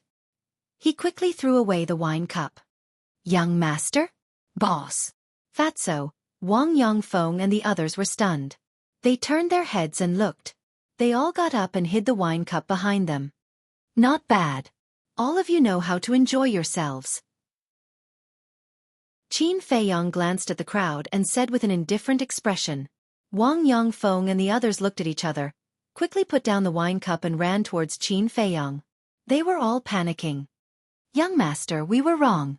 When they came in front of Qin Feiyong, the group of people lowered their heads like a group of children who had done something wrong. Qin Feiyong couldn't help but want to laugh. What's wrong? Qin Feiyong said with a straight face. We shouldn't be greedy for pleasure. And we shouldn't be tempted by fatso. We are willing to accept young master's punishment. Wang Yongfeng said. Fatso's face suddenly darkened and he said angrily, Old Wang, what do you mean by that? When did Fat Lord seduce you? Wang Yishan said. You were the one who seduced us. You have to take full responsibility. That's right. You know that it's our first time in the outside world and everything is new to us. You even encouraged us to drink. You have bad intentions. The others also said with righteous indignation. You old guys are too unreasonable. Everyone drank the wine and ate the food together. Why is it Fat Lord's responsibility alone? If you have the ability, spit it out. Fatso was instantly annoyed. But when Qin Feiyong glared at him, he immediately shut up. In fact, even without Wang Yongfeng and the others saying, he knew that it must be Fatso's doing. Because Wang Yongfeng and the others were very simple people. If no one instigated them, it was impossible for them to do such a thing. Qin Feiyong retracted his gaze and looked at Wang Yongfeng and the others, saying, In fact, I don't object to you drinking. After all, everyone drinks wine, including me. But I'm very angry that you drank at this time. Do you know why? Everyone shook their heads. Because you're in the palace. There are people everywhere who want to harm you. What if you drink too much and are plotted against? Qin Feiyong said angrily. So young master is concerned about us? Wang Yongfeng and the others looked at each other, feeling extremely touched but also ashamed. Qin Feiyong said, I hope this won't happen again. Yes. The group of people nodded respectfully. Qin Feiyong shook his head and smiled, asking, Did Fatso tell you about the opportunity to become a god? Yes. Everyone nodded. Then you guys go to the castle. Strive to raise your cultivation to the peak of 9-star war emperor in the shortest time possible, and then comprehend the profound meaning of becoming a god. Qin Feiyong said. Okay. Everyone replied, looking rather excited. Because they already knew that the time rules in the castle were different from the outside world. Qin Feiyong waved his hand and sent everyone to the castle. Then he looked at Fatso. Fatso smiled embarrassedly and said, Boss, I saw that they were bored, so I asked them to have a few drinks together. There's no other meaning. Do I look like an idiot to you? Qin Feiyong walked in front of Fatso and said. Fatso shook his head like he was pounding garlic. Qin Feiyong rolled his eyes at him. Fortunately, he came back in time. Otherwise, he didn't know what Fatso would do to Wang Yongfeng and the others. He sat on the chair and asked, "Have you found any clues about the disappearance of Lin Yi and the mermaid princess?" "Yes." Fatso nodded. "Tell me quickly." Qin Feiyong didn't have much hope at first, but he didn't expect that Fatso actually found it. Fatso didn't speak. Instead, he took out a letter from his Cosmos pouch and handed it to Qin Feiyong. Qin Feiyong was taken aback. He took it in his hand suspiciously, opened the envelope, and took out the letter paper inside. There was a line of small words written on the letter paper. "We are fine, don't worry." But there was nothing else except this line of small words. Fatso said, "You and Lin Yi have been together for 5 years. You can be regarded as childhood sweethearts. You should be able to see that this is her handwriting." Qin Feiyong nodded. These words were indeed written by Lin Yi. Qin Feiyong looked up at Fatso and asked, "Where did you find this?" "At your home in Iron Ox Town." At that time, old Wang and I searched all over the 9 provinces, but we didn't find any clues. So, we went to Iron Ox Town. Because I thought that if Lin Yi would leave a clue, she would definitely choose to stay in Iron Ox Town. After all, that's where she grew up. But in the end, there was no harvest in Iron Ox Town. Then, I took old Wang and the others to the courtyard by the lake. I was going to give up, but when I entered the hall, I immediately found this letter on the table. I also know Lin Yi. I recognized her handwriting, so I came back with this letter. Fatso said. In other words, after we left, she went to the lake to find us? Chapter 1343. Do you think so? Fatso frowned. Otherwise, Qin Feiyong asked rhetorically. If Lin Yi didn't go to him, why would the letter appear in that room? Fat Lord doesn't think so. Fatso shook his head. What do you think? Qin Feiyong asked. Fat Lord thinks that she is deliberately hiding from you. Fatso said. Hiding from me? Qin Feiyong frowned. Yes. She is not only hiding from you, but also from all of us, including Luo Chenxue and Yan Nanshan. The reason is simple. If she is not hiding from us, then she can go to Luo Chenxue and Yan Nanshan and talk to them face to face. Or she can give the letter to Luo Chenxue and Yan Nanshan and ask them to pass it to you. But she didn't do that. It's obvious that she doesn't want to see us. Fatso said. Qin Feiyong frowned. After a while he nodded and said, It makes sense. Then he smiled and said, Not bad. You actually see the problem so clearly. Fatso said. Fat Lord thought for a long time before he figured it out. Qin Feiyong said, Then why doesn't she want to see us? Fat Lord is also puzzled by this question. It's reasonable that Lin Yi doesn't want to see you. After all, your relationship with her is complicated. But the mermaid princess is deeply in love with you, and you have feelings for the mermaid princess. Normally, if she is going somewhere, she will definitely find a way to tell you so that you won't worry. But she actually left without saying a word like Lin Yi. What's the problem here? Fatso frowned. After pondering for a long time, Qin Feiyong let out a long sigh and said, No matter where they are now, as long as they are safe. Fatso nodded. Qin Feiyong took a deep breath and calmed the restlessness in his heart. He asked, Did Lu Xingchen look for me these past few days? Yes. It's not just Lu Xingchen. The state preceptor also sent Yan Wei to look for you every day, but Fat Lord replied to them according to your instructions. Fatso smiled. What about Shen Mei? Qin Feiyong said. According to Lu Xingchen, the state preceptor has been personally watching over Shen Mei these past few days. Moreover, he hasn't left her side at all, so he hasn't been able to find an opportunity. And he looked for you because he wanted you to help him come up with ideas. Fatso said. Watch over them personally? Qin Feiyong was startled. He shook his head and said with a smile, This old guy has learned to be smart this time, but it's useless. Yeah. Until now, he still doesn't know that Shen Mei can't threaten us at all. And he has always thought that the person who has been spying on him these past few days is you. But it's actually Lu Xingchen. Fatso sneered. Lu Xingchen has been spying on him all this time? Qin Feiyong was surprised. Fatso nodded. Qin Feiyong pondered and said, In that case, Shen Mei is now out of danger. Are you kidding? With the state preceptor personally watching over her, how could he save Shen Mei? And I heard from Yan Wei that the state preceptor has been using his divine sense to cover the place where Shan Mei is imprisoned. As long as Lu Xingchen enters with a spatial divine item, he will immediately be discovered. Fatso said. Qin Feiyang waved his hand and said with a smile, No, the state preceptor left just now. What? Fatso was shocked. Qin Feiyang briefly explained what had happened in the pagoda. Fatso was dumbfounded. He had caused such a big commotion the moment he came back? However, this was more like his boss's style.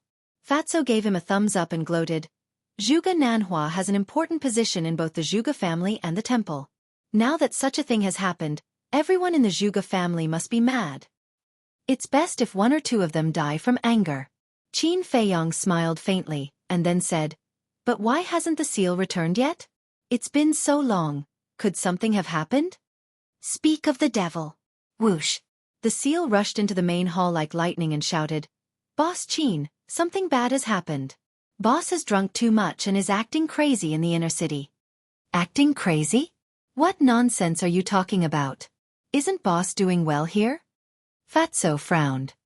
The boss it's talking about is not me, but Lei Bao. Qin Feiyang said. Lei Bao? Fatso was stunned, and then there was a trace of disdain in his eyes. He looked at Qin Feiyang and said, Don't bother about it. In the few days you were away, it has been causing trouble in the imperial city every day. If you don't let it suffer a little, it won't know how to restrain itself. Don't you like to cause trouble too? Qin Feiyang was speechless. They were all the same, what right did he have to criticize others? Can I be the same? At most I'll drink here, but what about it? You don't know how it has been tormenting these few days. Fatso was dissatisfied. What did you do? The seal looked at him curiously. At first, it was causing trouble in the imperial palace. And the targets were all concubines and princesses. It either peeped at them bathing or stole their underwear. Those concubines and princesses have come to you more than once to reason with you. The most outrageous thing is that it even stole the imperial empress's underwear and openly took it to the treasure pavilion to auction. You didn't see it. When the emperor heard about this, his nose was crooked from anger. Fatso said in disdain. The seal and Qin Feiyang looked at each other. Stealing the imperial empress's underwear to auction? This bastard is too immoral. Qin Feiyang asked, Does the treasure pavilion dare to auction it? Of course not. That's the imperial empress's underwear. Who dares to play with it? But that guy relied on its strength and directly occupied the auction house, forcing everyone to bid. In the end, it was auctioned at a high price of 300 million. Fatso said helplessly. Qin Feiyang's face twitched. 300 million for a piece of underwear. That's crazy. After causing trouble in the imperial palace, it went to other major cities to cause trouble. In short, every place it went to would be chaotic because of it. Now, it's notorious. When everyone sees it, they can't wait to skin it. Fatso shook his head. Although he was a bastard in some matters, compared to Lei Bao, he was thousands of miles away. That's not right. It caused so much trouble. Didn't the emperor think of a way to deal with it? Qin Feiyang was doubtful. Who said that? The emperor sent the commander of the Kirin army to capture it, but in the end, he was beaten up by it. You also know that with its strength, no one can do anything to it except a pseudo-god. And the pseudo-gods in the imperial palace are all sealed. They can't undo the seal to deal with it. After all, every time they undo the seal, they will lose some of their lifespan. For pseudo-gods like them who are nearing the end of their lifespan, every minute and second is very precious. Of course. That guy knows his limits. Although it's mischievous, it has never harmed anyone's life. In the end, the emperor had no choice but to turn a blind eye and let it do as it pleases. Fatso said. What about the state preceptor? Hasn't he been looking for a bargaining chip to blackmail me? Qin Feiyang said. You have Yan Wei to thank for this. Yan Wei told me that the state preceptor actually had plans to deal with Lei Bao, but Yan Wei told him that Lei Bao had only been with you for a short time and might not be able to blackmail you. He also said that instead of spending time to capture Lei Bao, it's better to let it cause trouble. Because the more trouble Lei Bao causes, the deeper the grudge between you and the emperor. When the state preceptor heard this, he felt that it made sense, so he didn't make a move on Lei Bao. Fatso said. I see. He has to keep an eye on the state preceptor and clean up Lei Bao's mess at the same time. It's really hard on him. Qin Feiyang sighed. That's right. That's why you should let it suffer a little. Once it has suffered enough, it will naturally become obedient. Fatso snorted coldly. No, if Shen Mei has really been rescued by Lu Xingchen, the state preceptor will definitely look for the next target immediately. Qin Feiyang finished speaking and looked at the seal. Didn't I tell you to come back immediately after throwing Zhuge Nanhua at the plaza? Why did you go look for your boss? I didn't specifically look for him. I saw that there was nothing going on, so I wanted to take a look. In the end, I went to the inner city and saw my boss. The seal said. Qin Feiyang frowned. Then why didn't you bring him back directly? I wanted to too. But he's completely drunk now and won't listen to anyone. The seal said helplessly. Qin Feiyang said angrily. How troublesome, did he go to the Wu Hou government to cause trouble? The seal said carefully. He's currently in a Wu Hou government, I think it's Chen Wu Hou. Chen Wu Hou? Qin Feiyang was stunned. Previously, he killed Chen Wu Hou's biological son, Feng Yun, in the Chen Wu Hou government. Now, Lei Bao went to the Chen Wu Hou government to cause trouble? Was this a coincidence? This is bad. A few days ago, I told him that you have a grudge with Chen Wu Hou. It can't be that he's going to help you deal with Chen Wu Hou, right? Fatso's face changed as he said in surprise. Why can't there be anyone who can stop me from worrying? Qin Feiyang was furious to the extreme, and said in a deep voice, quickly follow me to find him. If Lei Bao really helped him deal with Chen Wu Hou, then he might take advantage of his drunkenness and start a massacre there. Although the various Wu Hou government had basically declined, their status was still there. If Lei Bao really started a massacre there, then the fake god in the back mountain of the Emperor Palace would definitely not sit idly by. However, just as he opened the teleportation gate, a figure appeared out of thin air in the hole. Qin Feiyang raised his eyebrows. He turned his head and saw that the person was Lu Xingchen. Lu Xingchen sized up Qin Feiyang and said in surprise, how many days have you been in seclusion? You have already broken through to the 2-star war emperor? Isn't your speed a little too fast? He still didn't know that Qin Feiyang's ancient castle had already undergone a change. Likewise. Qin Feiyang smiled faintly with a thought. Wang Yongfeng and the others appeared, and said in a low voice. You guys go with the seal, no matter what, you have to bring that guy back for me. Yes. Wang Yongfeng and the others respectfully replied. Then followed behind the seal and entered the teleportation gate. Lu Xingchen looked at the backs of Wang Yongfeng and the others, his eyes flashing slightly. He looked at Qin Feiyang and laughed. There's a group of top-grade fierce beasts by your side, it must be a headache. His words carried a hint of schadenfreude. Obviously. He had already guessed what Wang Yongfeng and the others were going to do. No, on the contrary, I like them a lot, because although they are bastards, they are loyal to me. Chapter 1344. Fatso stood behind Qin Feiyang. Lu Xingchen walked to the front of the chair and sat down. He looked at Qin Feiyang and smiled. Actually, I'm quite envious of you. Envious of me? Qin Feiyang was stunned and asked. Envious of you having such a group of loyal subordinates. Lu Xingchen said. Don't you have them too? What's there to be envious of? Qin Feiyang smiled. This is different. My subordinates are basically my descendants. It's natural for them to be loyal to me. But your subordinates are all strangers who you met by chance, but they are loyal to you. This is the fundamental difference.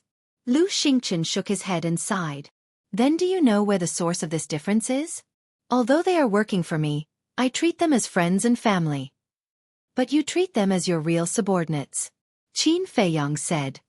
Friends, family? Lu Xingchen muttered to himself and then laughed. You were born in the royal family. It's impossible that you don't know that for people like us, friends and family are too distant. I agree with that. Qin Feiyang nodded and smiled. He looked at Lu Xingchen and said, Look at your happy face. You must have encountered something good. Haha. Lu Xingchen laughed and said, I have to thank you. If you didn't lure the Grand Tutor away, I wouldn't have found the chance to save Shen Mei. Ah! Qin Feiyong was stunned. Did Lu Xingchen think that by humiliating Zhuge Nanhua, he was helping him lure the Grand Tutor away? On one hand, you humiliated Zhuge Nanhua and humiliated the Zhuge family. On the other hand, you took the opportunity to save Shen Mei. This is killing two birds with one stone. Brother Qin, this is a brilliant move. Lu Xingchen gave a thumbs up and praised.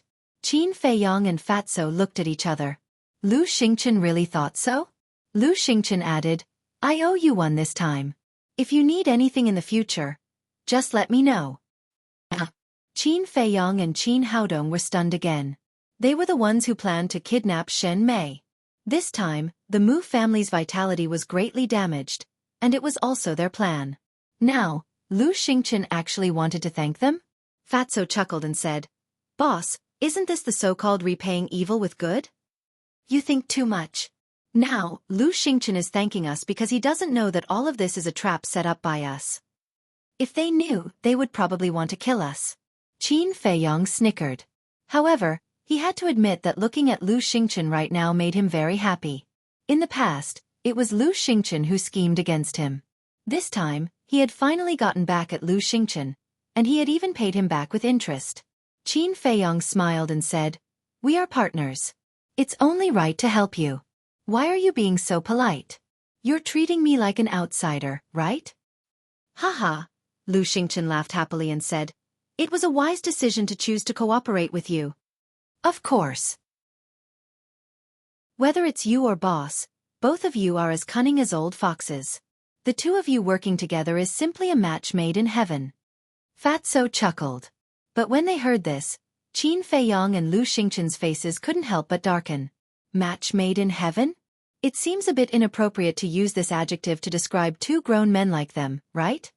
Haha. It's not a good choice of words. It should be said that you're a jackal and a leopard. A perfect match. Fatso snickered. Their faces darkened and their veins bulged.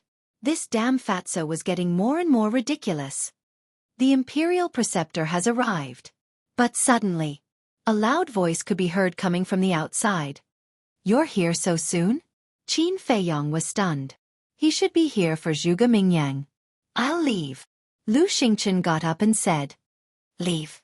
Qin Feiyong raised his eyebrows and said, Shen Mei has just been rescued. She must still be very scared now. You'd better go back and comfort her. No need. Shen Mei's endurance is not as weak as you said. Lu Xingchen faintly smiled and disappeared without a trace after he finished speaking. Qin Feiyong immediately frowned. Fatso was a little puzzled and said, Boss, why did you ask Lu Xingchen to go back? The Imperial Preceptor will definitely talk about Zhuge Shenfeng later. I don't want Lu Xingchen to know about Zhuge Shenfeng's existence. But this guy seems to have noticed that I'm deliberately hiding something from him. He doesn't plan to leave. Qin Feiyong said secretly. Then what should we do? Fatso said. Act according to the situation. Qin Feiyong secretly said.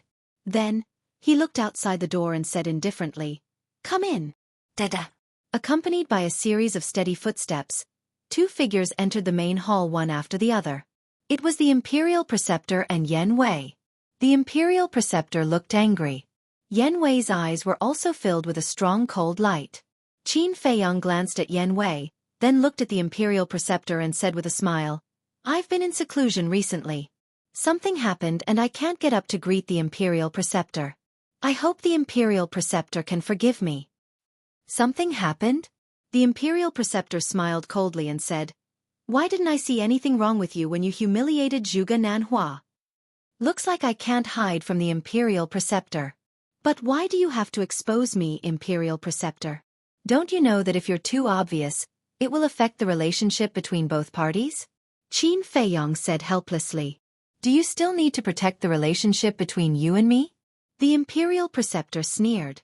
Qin Feiyong said calmly, Since the Imperial Preceptor has said so, I won't stand on ceremony.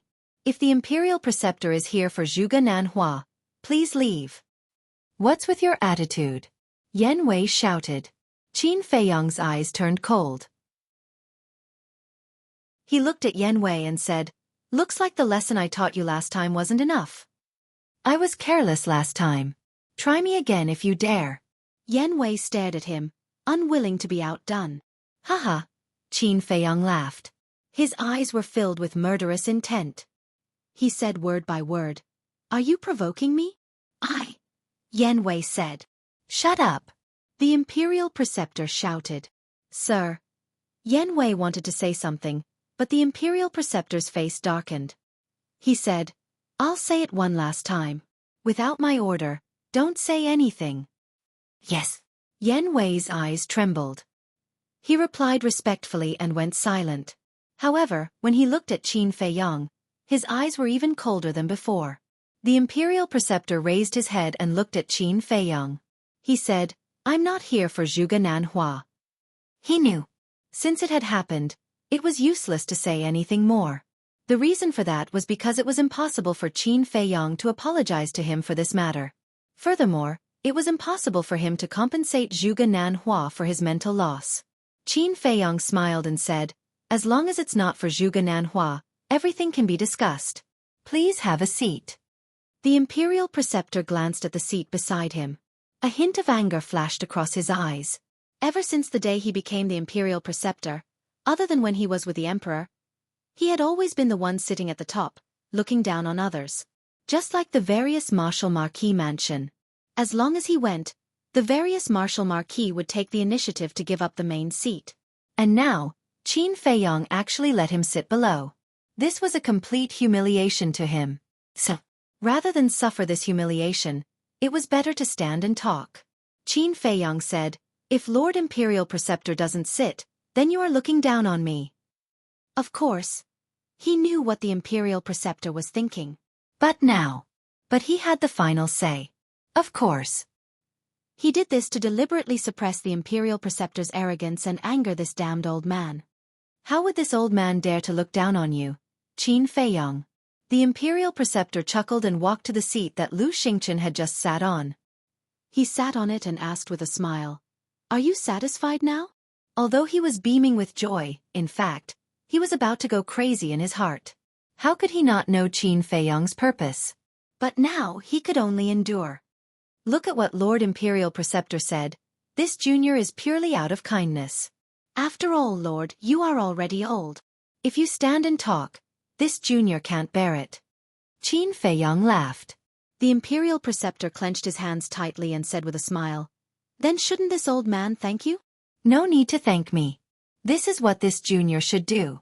After all, this junior is also a person who respects the old and loves the young. And this junior has also been educating the people around me. When I meet a highly respected old man like Lord Imperial Preceptor. Sorry, it slipped out of my mouth. Wait, it's not a slip of the tongue. You see, I'm so excited that I'm a little incoherent. Lord, please don't mind. What this junior wants to say is that when you meet a highly respected old man like you must be respectful." Qin Feiyang said. The Imperial Preceptor's old face was dark, and his veins were bulging. Especially when he heard the old man and Qin Feiyang's self-made excuse, he instantly felt uncomfortable. But there was no other way. He could only swallow his anger now. Whoosh!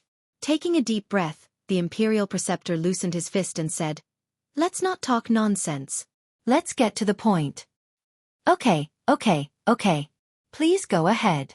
Qin Feiyang nodded repeatedly. The Imperial Preceptor said in a deep voice, "How can I remove Zhuge Mingyang's slave seal? And release Zhuge Shenfeng?" Zhuge Shenfeng? Inside the spatial divine item. Lu Xingchen was slightly stunned when he heard the Imperial Preceptor's words. Qin Feiyang also raised his eyebrows. What he was worried about had happened. However, Lu Xingchen might not know who Zhuge Shenfeng was. After all, when the Tianyang Empire was destroyed and Mu Tianyang was suppressed, Zhuge Shenfeng and the Imperial Preceptor were still unknown. The Imperial Preceptor saw that Qin Feiyang was silent for a long time and said impatiently, "Tell me your conditions." Qin Feiyang glanced at him and transmitted his voice to Yan Wei. "I asked you to investigate Immortal He. Have you investigated it?" "Yes, he is now hiding in the law enforcement hall," Yan Wei secretly said. Qin Feiyang's eyes flashed coldly. He looked at the Imperial Preceptor and said, "Well, I won't dawdle. I have two conditions. First, hand over immortal he. Second, I want Zhuge Mingyang's divine art and 3,000 incarnations. 3,000 incarnations. The Imperial Preceptor's eyes darkened and said angrily, Young man, this old man advises you to quit while you are ahead. Don't ask for too much. Is this too much? I originally planned to exchange your life for it, Qin Feiyong said. The Imperial Preceptor's eyes were filled with murderous intent again. Lord Imperial Preceptor, as a fake god, you should know that no matter how strong the divine art is, it is just a worldly possession. Can it be compared to Zhuge Mingyang's life? Chapter 1345. The Imperial Tutor went silent, as if it was difficult to make a decision. Let's not talk about Zhuge Mingyang's talent, let's talk about his comprehension. Before stepping into the war god realm, he was able to comprehend the profound meaning of the divine art, and raise the first and second style of the Azure Dragon secret art to the level of a divine art. May I ask, are you willing to let such a genius die young? Qin Feiyong said again. The Imperial Tutor's gaze trembled, and he said in a deep voice, Even if this old man agrees, the divine art cannot be passed on, how can I give you the 3,000 incarnations? Don't fool me. Although I don't know much, I still know this. The divine art cannot be passed on, because once it is passed on to others, you will lose it, so no one is willing to pass on the divine art to others. Qin Feiyong said. The divine art is not comparable to the battle art. The divine art, apart from the inheritance, is unique. It means that only one person can have it. Take the 3,000 incarnations for example. If today, Zhuge Mingyang gave him the 3,000 incarnations, then Zhuge Mingyang himself would lose the 3,000 incarnations. And it would be a complete loss, never to be found again. The same is true. After Qin Feiyong obtains the 3,000 incarnations, if he wants to pass it on to others, he will lose it forever. Therefore, to anyone, a deity art was irreplaceable. Qin Feiyong laughed. I am very sincere, so please, don't play these little tricks, it's useless. The Imperial Tutor's face sank. In the end, he gritted his teeth and nodded. Okay, this old man promises you, I will use the 3,000 incarnations and immortal Shen in exchange for Zhuge Mingyang and Zhuge Shenfeng. Qin Feiyong said, Wait, don't get it wrong, I didn't say that I will also give you Zhuge Shenfeng. You? The Imperial Tutor was furious. Lord, don't be angry, we also have a bargaining chip. Yanwei said in a low voice. Yeah. The Imperial Preceptor was stunned, and his anger immediately subsided. He looked at Qin Feiyong with a smile and said, Boy, although the lives of Zhuge Mingyang and Zhuge Shenfeng are in your hands, I also have someone in my hands. Qin Feiyong smiled faintly and said, Are you talking about Xin Mei? That's right. The State Preceptor nodded. Haha. Qin Feiyong laughed loudly, his voice filled with mockery. What are you laughing at? The State Preceptor raised his eyebrows. I'm laughing at your naivety. Yes, I admit that Shan Mei can indeed threaten me. But now, why don't you go back and see if Shen Mei is still here? Qin Feiyong said. The State Preceptor raised his eyebrows. What was the meaning of this? Could it be? His body trembled as he hurriedly looked at Yanwei and shouted, Go back and take a look. Yes. Yanwei nodded and immediately opened the portal and walked in. Qin Feiyong was not in a hurry. He took out a tea set, brewed a pot of tea, and leisurely tasted it. Throughout the whole process, the State Preceptor was paying attention to Qin Feiyong's expression. The more he looked, the more surprised he became. The current Qin Feiyong was too calm, and there was no trace of panic at all. Bas. Half a cup of tea's time passed. The State Preceptor took out an image crystal, and Yanwei's image appeared. Yanwei said anxiously, Lord, something bad has happened. Shen Mei is missing. What? The State Preceptor's expression changed and he asked, Did you look for other places? Yanwei nodded and said in a deep voice, This subordinate searched everywhere in the vicinity, but in the end. At this point, Yanwei did not need to continue. The State Preceptor already understood. He turned to look at Qin Feiyong and said, You can't be so fast. I only left for a while. Haven't you been obedient? Thousands of changes can happen in an instant. It means that many changes can happen in an instant. Qin Feiyong said indifferently. Impossible. Although I just left, I set up a divine power barrier around Xin Mei. With your ability, you can't break it. Even if you can break it, you can't do it silently. The state preceptor shook his head in disbelief. Divine power barrier. Qin Feiyang's gaze trembled as he looked at Fatso. Fatso's eyes were also filled with disbelief. Set up a divine power barrier? Everyone knew. Once a divine power barrier was set up, the owner of the barrier would immediately sense anyone who touched it. But why did the state preceptor not notice when Lu Xingqian saved Shen Mei? It seemed that he had to find time to ask Lu Xingqian. Qin Feiyang temporarily put aside the doubts in his heart and said indifferently, "Nothing is impossible for me, Qin Feiyang. Now let's talk again. Do you still have a bargaining chip?" The state preceptor's heart sank. "If you don't have any other bargaining chip, then there's no other way. You can only do as I say." Qin Feiyang laughed. "Damn it!" The state preceptor was so angry that he blew his beard and glared. He turned to look at Yan Wei and said, "Bring Master Shen and Zhuge Mingyang to me." "Yes." Yan Wei respectfully responded, and the virtual image quickly dissipated. The state preceptor put away the image crystal, looked up at Qin Feiyang, and said, "I have changed my mind now. I want to use 3,000 incarnations and Master Shen to exchange for Zhuge Shunfeng." "Haha. Lord State Preceptor, are you kidding? You want to exchange Master Shen and Shinju for Zhuge Shunfeng?" Qin Feiyang laughed. The state preceptor's face was gloomy. He had already expected this result. Although Zhuge Mingyang's comprehension was really good, compared to a fake god like Zhuge Shunfeng, he was still a little worse. The state preceptor asked, "Then what do you want to let Zhuge Shunfeng go?" "Let me think about this. When I think of something I will tell you." Qin Feiyang laughed. "Then you'd better not make me wait too long. Because you know me. When I lose my patience, I won't even care about my own life, let alone Zhuge Shunfeng," the state preceptor said sternly. Qin Feiyang smiled faintly and said, "I know. Don't worry, I won't make you wait too long. But now I am really curious. What kind of face is hiding under your skin?" The state preceptor's pupils contracted. It seemed that this little bastard already knew his true identity. Whoosh!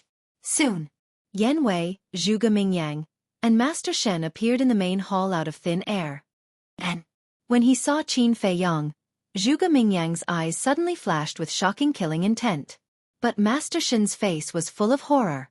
However, when he thought of the state preceptor's background, he was full of confidence again. He looked at Qin Feiyang and sneered, "I didn't expect that we would meet again after so long." "Yes. I also didn't expect that you would rely on the state preceptor again. Are you worthy of those people in the village?" Qin Feiyang said. "Haha. A wise man submits to circumstances. The state preceptor is a dignified fake god. He is powerful and has a high position. If I don't rely on him, should I rely on you? Do you have this qualification?" Master Shen laughed disdainfully. He didn't know that the state preceptor had sold him out. He was showing off his power. The state preceptor coldly glanced at Master Shen, looked at Qin Feiyang and said, "I have brought him here. You can deal with him as you wish." Deal with him? Zhuge Mingyang and Master Shen were stunned. What was the state preceptor talking about? Who was he going to deal with? Suddenly, Zhuge Mingyang seemed to think of something and glanced at Master Shen. The people present, except for them, were only Qin Feiyang and Fatso. But he could imagine that it was certainly not Qin Feiyang and Fatso. Then, only their side was left. Yan Wei was certainly not. After all, it was Yan Wei who brought them here. The state preceptor was naturally even more impossible. So now, only he and Master Shen were left. Although he didn't know what was going on, Zhuge Mingyang believed that the person the state preceptor was talking about was certainly not him. Then only Master Shen was left. In other words, the person who was going to be dealt with was Master Shen. Master Shen quickly realized this problem. He looked at the state preceptor in panic and carefully asked, "Your Excellency State Preceptor, who was the person you were going to deal with?" The state preceptor didn't hide anything and directly said, "What?" Master Shen's face turned pale and said in surprise, "Why? Did I do something wrong?" The state preceptor was about to speak. Yan Wei disdainfully said, "Your Excellency, he is just a dog. Why do you need to explain so much to him? You shut up. Master Shen suddenly became angry. He stared at Yan Wei and shouted, You are also a dog. What qualifications do you have to talk about me? I am different from you. I joined the state preceptor and didn't betray anyone. But you betrayed all your people. Yan Wei sarcastically smiled, looked at the state preceptor and said, Your Excellency, this person is a villain who only cares about profit. Now he can betray his people. He will certainly betray you in the future. So for this kind of person, don't have any sympathy. It makes sense. The state preceptor nodded and indifferently glanced at Master Shen. He looked at Qin Feiyang and said, Hurry up, don't waste everyone's time. Master Shen's eyes trembled. He quickly knelt at the feet of the state preceptor and begged, Your Excellency, I swear that I will always follow you in this life. If I betray you, may I be struck by lightning. Please don't give me to Qin Feiyang, okay? He knew. Once he fell into the hands of Qin Feiyang, there would be no way to survive. However, in the face of Master Shen's pleading, the state preceptor's face was indifferent. He didn't even look at him. Young Master Qin, Your Excellency Qin, I know I was wrong. Please spare my life. I will turn over a new leaf and make up for my previous mistakes. Seeing that the state preceptor was indifferent, Master Shen knew that there was no hope. He crawled in front of Qin Feiyang and knelt on the steps. Pitiful Qin Feiyang. Get lost. Qin Feiyang shouted and directly kicked Master Shen's chest. Bang bang bang. Master Shen immediately rolled down the steps like a rubber ball. His nose was bruised and his eyes were swollen. Qin Feiyang looked down at him contemptuously and said, Do you think I can't do anything to you if you follow the state preceptor? Ridiculous. No one in the world can protect the people that I, Qin Feiyang, want to kill. Yes, I was naive, I was confused, I thought I was smart. But now I really know I was wrong. I beg you, Your Excellency, please spare my dog life. I swear, I will be by your side in the future, like an ox or a horse. His life was at stake. How could Master Shen care about the pain? He quickly got up again and crawled to Qin Feiyang's feet, begging with tears and snot. I feel disgusted looking at people like you. You still want to stay by my side? Are you dreaming? Go find your clansmen and repent properly. Who knows, you might even be able to leave a complete corpse. Chapter 1346. Looking at the disappearance of Master Shen, the state preceptor's eyes couldn't help but surge with a monstrous fury. Because he knew that Master Shen must have been sent to the ancient pagoda by Qin Feiyang. The ancient pagoda and everything in it originally belonged to him. But now it became Qin Feiyang's reliance to deal with him. How hateful! The state preceptor was so obvious that Qin Feiyang certainly knew what he was thinking at the moment. With a smile he said, Next, please hand over the 3,000 incarnations. What? Hand over the 3,000 incarnations. Zhuge Mingyang's expression changed. He turned to look at the state preceptor and said, What's going on? Give him the 3,000 incarnations. The state preceptor said expressionlessly, trying to control the anger in his heart. Ancestor. Zhuge Mingyang was very anxious.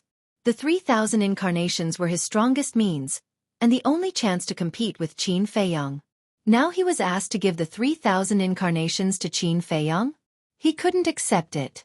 Once he lost the 3,000 incarnations, he would have no confidence to fight with Qin Feiyang in the future. The state preceptor suddenly turned to stare at Zhuge Mingyang and roared in exasperation. Do you think I want to give him the 3,000 incarnations? But this is the only condition for Qin Feiyang to lift the slave seal. If you don't want to lift the slave seal, you can refuse to hand over the 3,000 incarnations. Zhuge Mingyang's eyes trembled. It turned out that the 3,000 incarnations were used to exchange for lifting the slave seal. He closed his eyes in pain. He didn't expect that he, Zhuge Mingyang, would be reduced to such a situation. He was pressed to the ground without any resistance. The state preceptor sighed. Child, I know you are unwilling, but you have to remember that where there is life, there is hope. Where there is life, there is hope. Zhuge Mingyang murmured. Yes. Only by staying alive would there be hope for revenge. He opened his eyes and looked at Imperial Advisor before he raised his head to look at Qin Feiyang. He laughed and said, It's just a divine art, What's the harm in giving it to you? Boom. His body shuddered as a golden seal flew out from the top of his head. It was emitting an obscure aura with an oppressive aura. The seal was rectangular in shape. It was about 2 fingers wide and 1 finger long. It was entirely pure gold and surrounded by divine light. There were 4 words attached to it. 3,000 clones. That was right. This was the divine talisman of the 3,000 incarnations. Qin Feiyang's eyes sparkled. Puff. As soon as the divine talisman appeared, Zhuge Mingyang spat out a mouthful of blood, his face pale. This meant that he had completely lost this divine art. Whoosh. Following closely, Zhuge Mingyang waved his hand, and the divine talisman turned into a waterfall and flew into Qin Feiyang's head. Immediately, a huge amount of information flowed into Qin Feiyang's mind.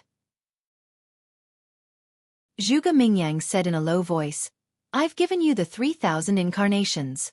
Help me remove the slave seal. Although he had given the 3,000 incarnations to Qin Feiyang without hesitation, he was actually very unwilling. He was about to go crazy. Don't worry. I need to verify it. Qin Feiyang laughed and closed his eyes to feel it carefully. Time passed by. About half an hour later, Qin Feiyang finally opened his eyes. He didn't say a single word of nonsense, and directly removed the slave seal. Although you've obtained the 3,000 incarnations, you still have a long way to go. I won't let you continue to be so arrogant. Zhuge Mingyang glared at Qin Feiyang with resentment, opened the portal and turned to leave. You're welcome to come again next time, Qin Feiyang said with a smile. Zhuge Mingyang's body stiffened and his eyes burned with anger. Come again next time? To give you the divine art? That's too much. Seeing that the situation was not good, the Imperial Preceptor quickly turned around and dragged Zhuge Mingyang into the portal and said, He's deliberately provoking you. Don't be fooled. There's still a long way to go. Let's wait and see. Yan Wei glanced at Qin Feiyang and followed him into the portal. The 3 of them soon disappeared. Fatso laughed secretly. This old Yan is really good at acting. If I didn't know him well, I would definitely think that he has turned the act into reality and joined the Imperial Preceptor. After all, the older the ginger, the spicier it is. You have to learn from him. Qin Feiyang said with a smile. Fatso was not convinced. Swish. At this moment, Lu Xingchen appeared, shook his head and sighed. I've been wondering why Brother Qin didn't kill Zhuge Mingyang back then. So it's because of the 3,000 incarnations. Qin Feiyang said with a smile, Zhuge Mingyang is a treasure in the Imperial Preceptor's eyes, but in my eyes, he's just a clown. It doesn't matter whether I kill him or not. The #1 prodigy of the Imperial capital was actually called a clown by you? Brother Qin's vision and breadth of mind are indeed incomparable to ordinary people. But I agree. Compared to the value of the 3,000 incarnations, Zhuge Mingyang's life is really nothing. Lu Xingchen said with a smile. If Zhuge Mingyang were to hear their conversation, he would probably be so angry that he would vomit blood on the spot. Qin Feiyang smiled faintly and asked, Is there anything else? Lu Xingchen nodded and said, There is a small matter that puzzles me. I heard you mention Zhuge Shenfeng just now. Who is this person? As expected. Qin Feiyang secretly sneered and said, Go and investigate yourself. Anyway, you already know the name Zhuge Shenfeng. It's not difficult to investigate. Wouldn't it be faster if you just tell me directly?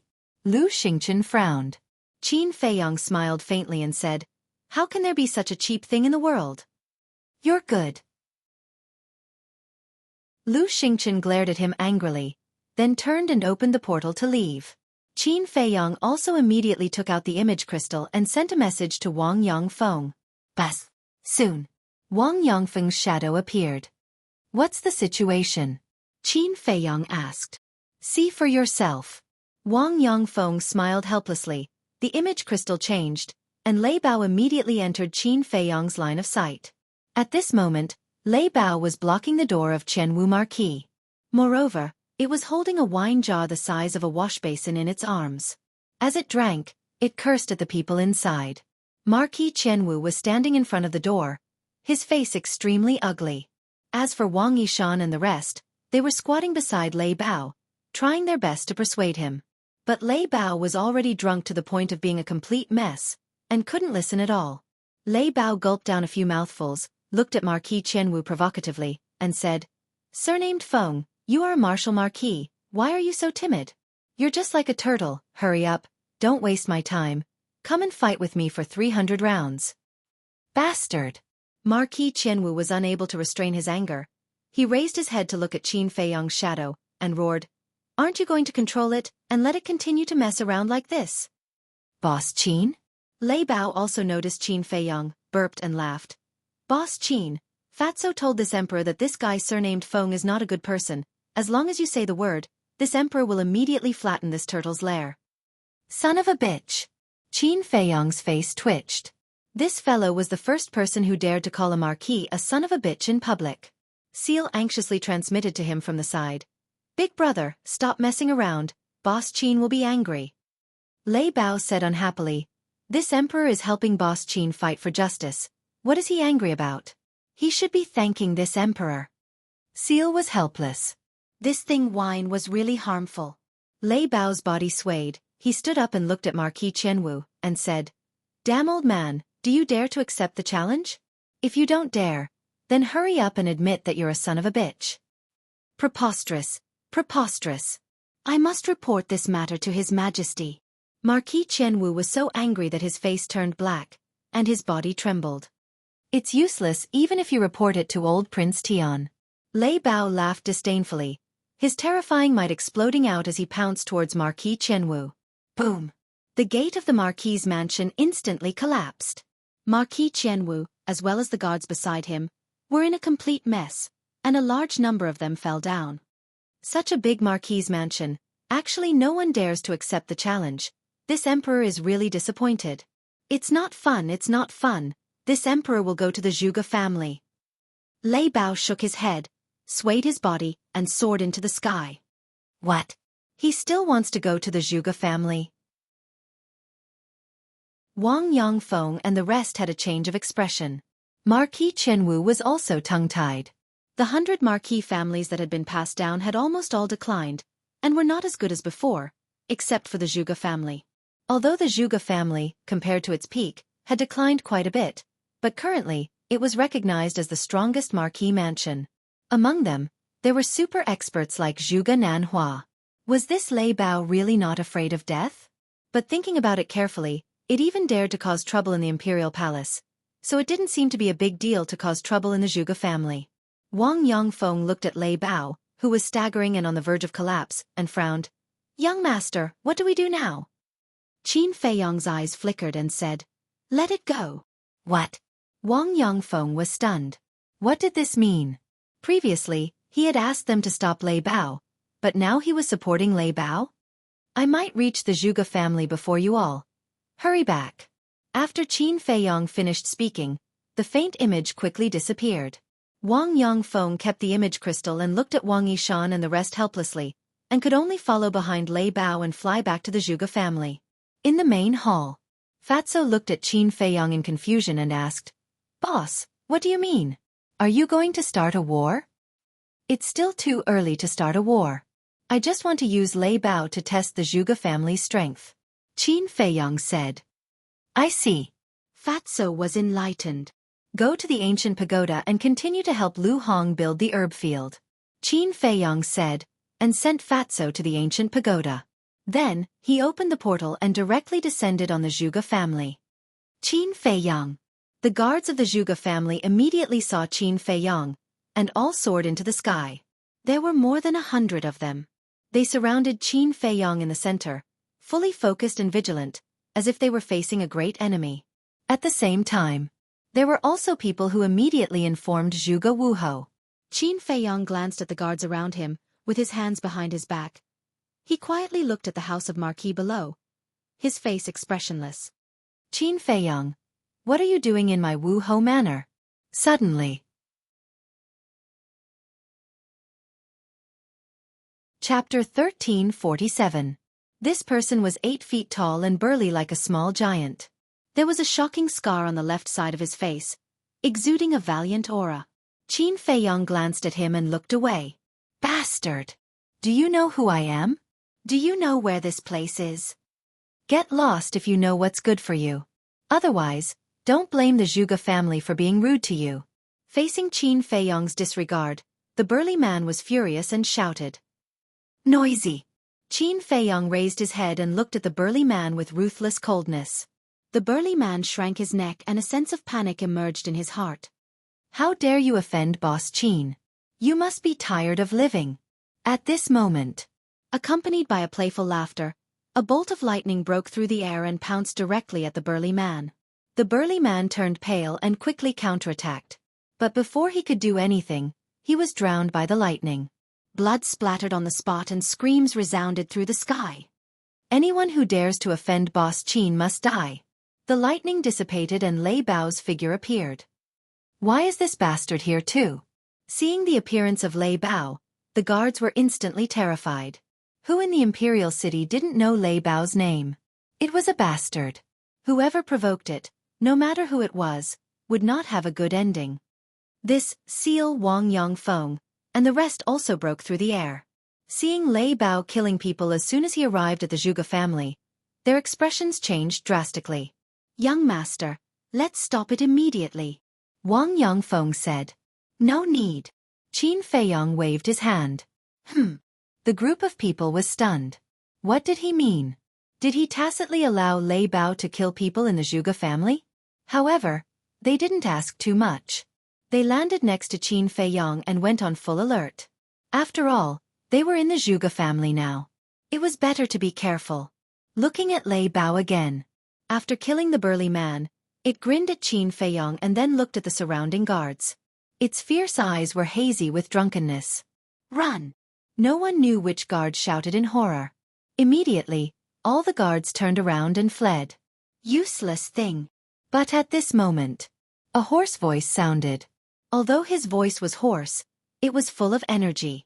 Following closely, a violet-clothed old man flashed out from the Marquis estate. He was about 1.8 meters tall. Although he was old, his body was very robust. Especially his eyes, which were not turbid at all. They were sharp, spirited, and sparkling. The moment the old man appeared, the guards immediately stopped in their tracks, their faces filled with shame. Wang Yongfeng's eyes narrowed as he sent a voice transmission. Young master, who is he? Qin Feiyong said, he is the current Xueqi Wuhou.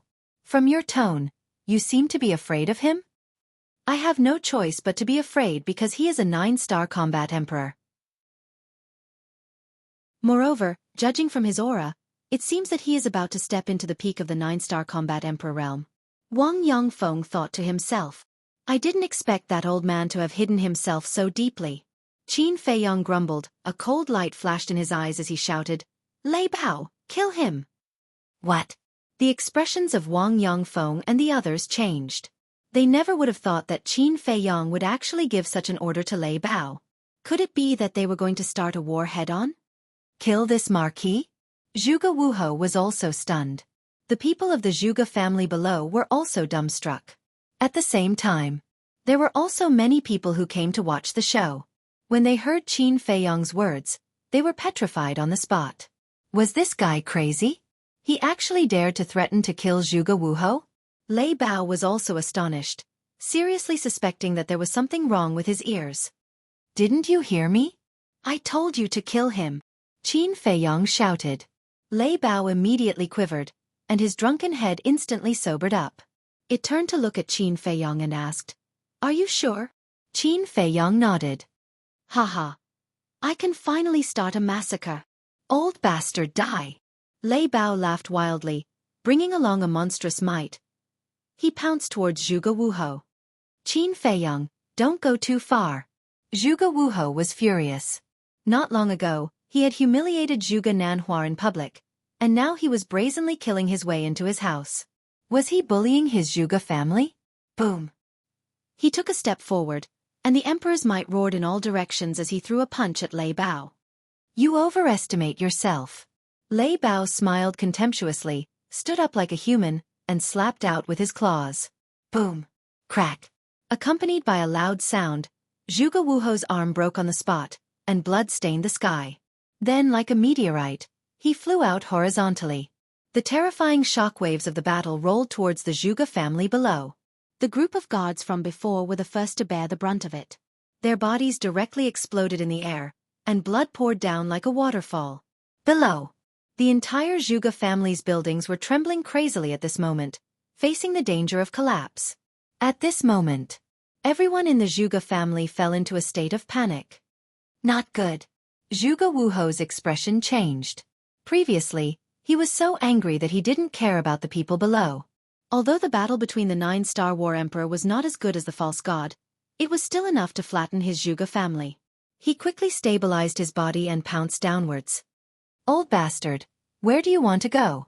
However, Lei Bao was like a ghost, and instantly appeared in front of Xueqi Wuho. The power of thunder roared out, drowning the sky. Xueqi Wuho looked at the Feng Marquis mansion below him, and decisively soared into the sky, and roared, "Elders, please quickly come out of seclusion and protect the Marquis mansion." Elder! Qin Feiyong's eyes flickered as he scanned the entire Marquis mansion. Boom! Almost at the same time as Xueqi Wuho's voice fell, a terrifying emperor's might erupted from the ground in the center of the Marquis mansion. Whiz! Following closely, 10 figures flew out from the ground and appeared in Qin Feiyong's line of sight. Among these 10 people, there were men and women. They all looked old, but the aura they emitted was extremely terrifying. They are all 9-star War Emperor. Wang Yongfeng swept his gaze across them one by one, and whispered to Qin Feiyong. Not bad. A mere martial Marquis mansion has so many War Emperor. Qin Feiyong muttered. At the same time, the 10 great clan elders looked at Qin Feiyong and the others, killing intent flashing in their eyes, and then they attacked at the same time. The emperor's might roared in all directions, and instantly dissolved the battle fluctuations that were surging towards the Marquis mansion. With the 10 great clan elders present, Xueqi Wuho no longer had any misgivings and let go of his hands and feet.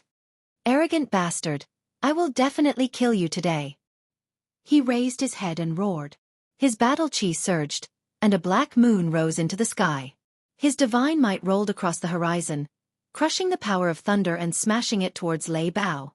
This is, Qin Feiyong's pupils constricted. The first move of the eclipse moon, Black Moon. Wang Yongfeng and the others also sucked in a breath of air. They never thought that Xueqi Wuho would also obtain this kind of inherited divine art. Black Moon, you really make me miss you. Lei Bao laughed, and a purple sea of thunder rushed out from his back like a raging wave, and a purple eye appeared out of nowhere. This is his battle soul, Eye of the Thunder God. Wang Yishan and the others were excited. Previously in the reincarnation ocean, they had already seen the Eye of the Thunder God. Although it could not be compared to a divine art, the Eye of the Thunder God's innate divine ability could almost compete with a divine art. Old bastard, come on! Lei Bao roared. The Eye of the Thunder God trembled in the void, and with a wave of thunder, it roared towards the Black Moon. What's going on? It actually did not activate its innate divine ability. Wang Yongfeng and the others' faces changed. Although the Eye of the Thunder God was terrifying, only by activating its innate divine ability could it compete with a divine art. What was this guy doing? He was too arrogant. Qin Feiyong stared at Lei Bao, and his eyes were also flickering. Suddenly, his eyes flashed, and a trace of a smile crept onto his face. The originally aggressive Lei Bao suddenly retreated, and with the Eye of the Thunder God, he turned around and slipped away. Boom!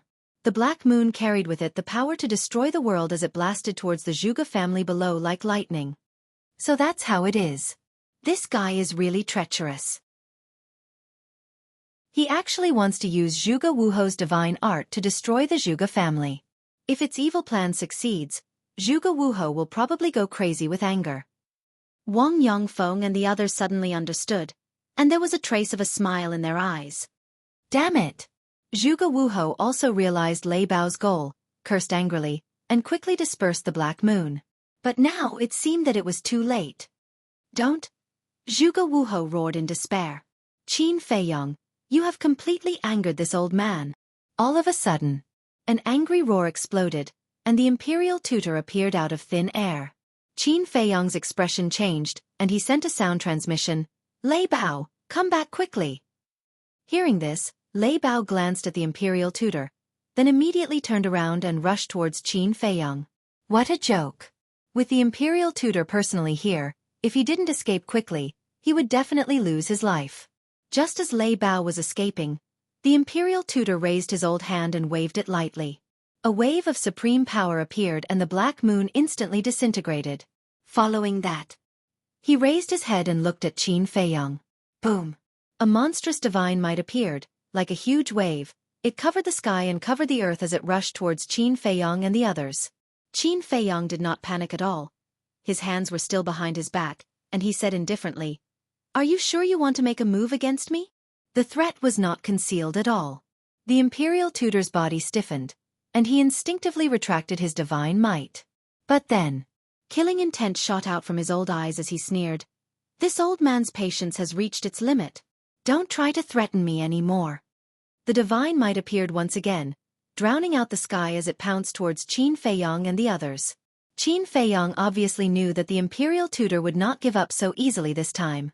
What he said just now was not to threaten the imperial tutor, but to buy time for Lei Bao. At this moment, Lei Bao had already rushed in front of him.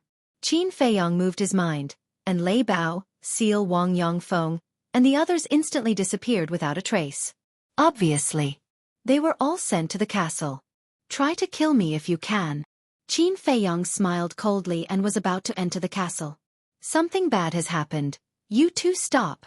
But at this moment, the commander of the Kirin army and the head eunuch both flew over, their faces full of anxiety. Qin Feiyang and the imperial tutor raised their eyebrows at the same time and turned to look at the two. The commander of the Kirin army and the head eunuch panted as they flew in front of Qin Feiyang. The head eunuch immediately looked at the imperial tutor and said, "Imperial tutor, come over quickly. I have something to talk to the commander of the Kirin army." The imperial tutor frowned more and more. "It's urgent, hurry." Chapter 1348. What's so urgent? Qin Feiyang frowned. The Grand Master glanced at the chief eunuch and the commander of the Kirin army, withdrew his divine power, and walked to the three of them. The chief eunuch glanced at the crowd and said, "This is a serious matter. When you hear it later, please try not to react too much to avoid causing panic."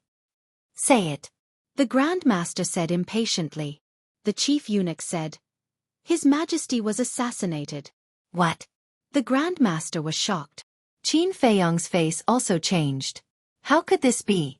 The emperor lived in the imperial palace. How could he be assassinated? The Grand Master grabbed the chief eunuch's clothes and shouted, "Tell me what happened?" "Grand Master, please calm down." The commander of the Kirin army hurriedly grabbed the Grand Master's arm and said. The Grand Master said sternly, "How can I calm down after such a thing happened?" "It's because this matter is too important that you have to calm down. Think about it, if the world knew that His Majesty was assassinated, how big of a storm would it cause?" The commander of the Kirin army said in a deep voice. The Grand Master glanced at the commander of the Kirin army, let go of the chief eunuch and said, "Where was he assassinated?" "The Imperial Study Room." The chief eunuch. The Grand Master immediately opened a portal and strode in.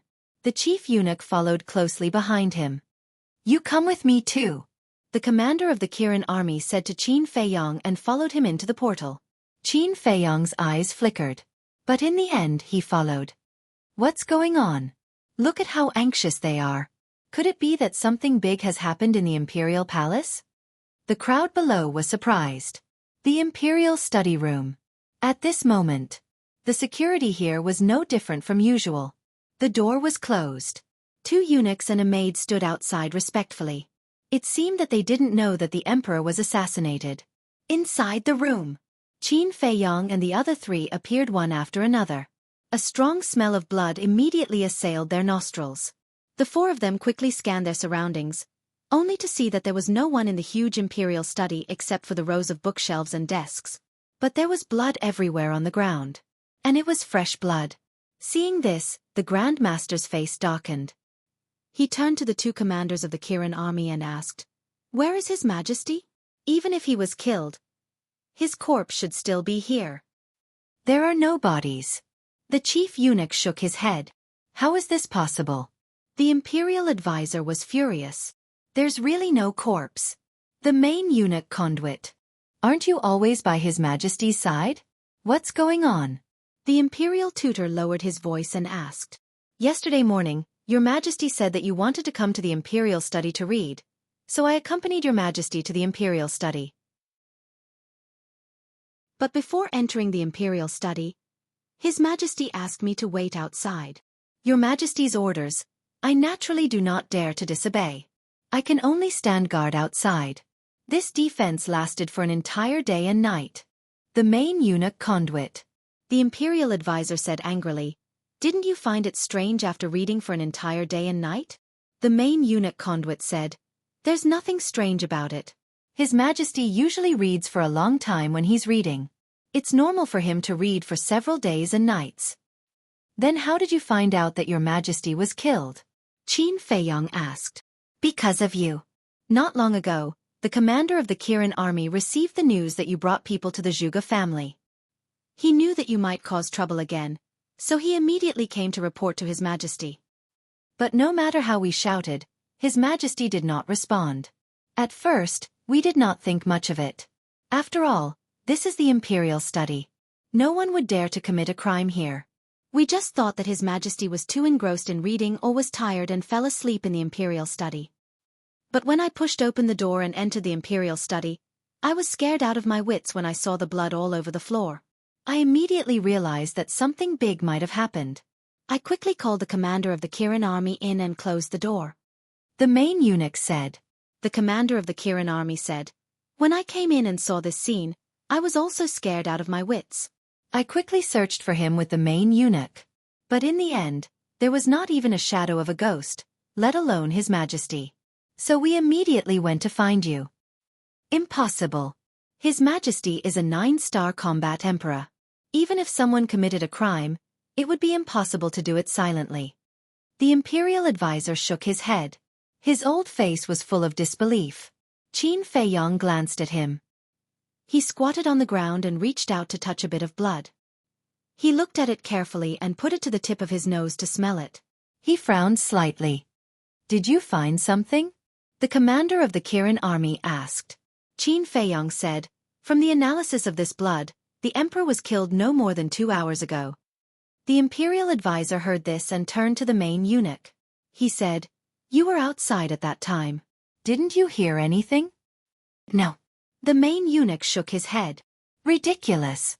With His Majesty's strength, no one except a false god like me could kill him without anyone noticing. Tell me honestly, did you collude with others to assassinate His Majesty?" The Imperial advisor stared at the eunuch. His eyes were shining. "I assassinated His Majesty?" The main eunuch was stunned.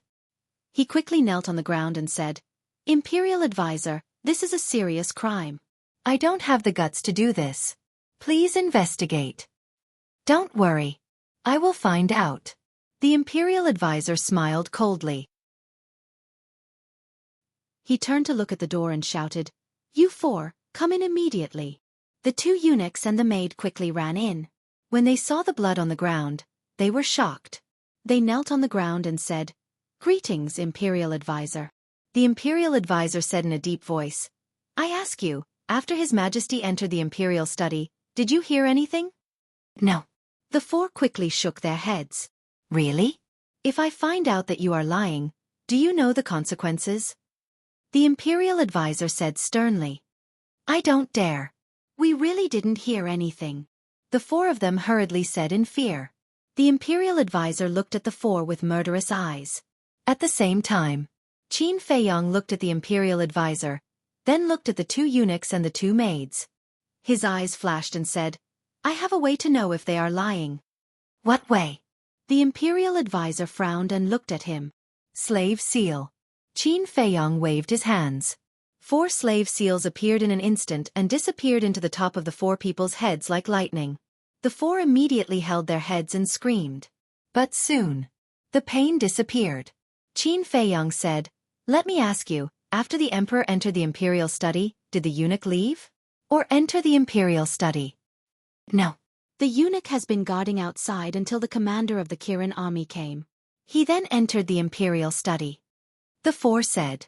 After listening, Qin Feiyong looked at the Imperial advisor and said, "They are not lying." "How can you be so sure?" The Imperial advisor sneered. "Of course. Because of the slave seal, I can peek into the other person's mind, so I know what they are thinking at the moment. Qin Feiyang said.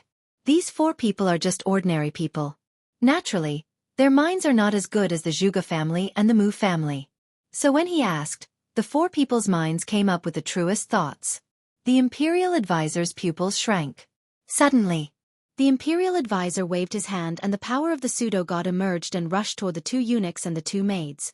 Before the 4 people could react, blood splashed on the spot. Seeing this, the eunuch's eyes were full of fear. The commander of the Kirin army was also afraid. Qin Feiyang was not afraid at all. He raised his eyebrows and said, "Why did you kill them? They are not fools. When they saw the blood here, they must have thought that His Majesty had an accident. If they spread the news, wouldn't the empire be in chaos?" The Imperial Advisor said indifferently. As long as the Imperial Advisor says a word, do you think they will dare to talk nonsense? Qin Feiyang sneered. What do you mean? Did I kill the wrong people? Or are you saying that you want to meddle in the affairs of a few ants that this nation teacher is killing? Qin Feiyang, I suddenly realized that this matter should have something to do with you. The Imperial Advisor said with a sinister smile.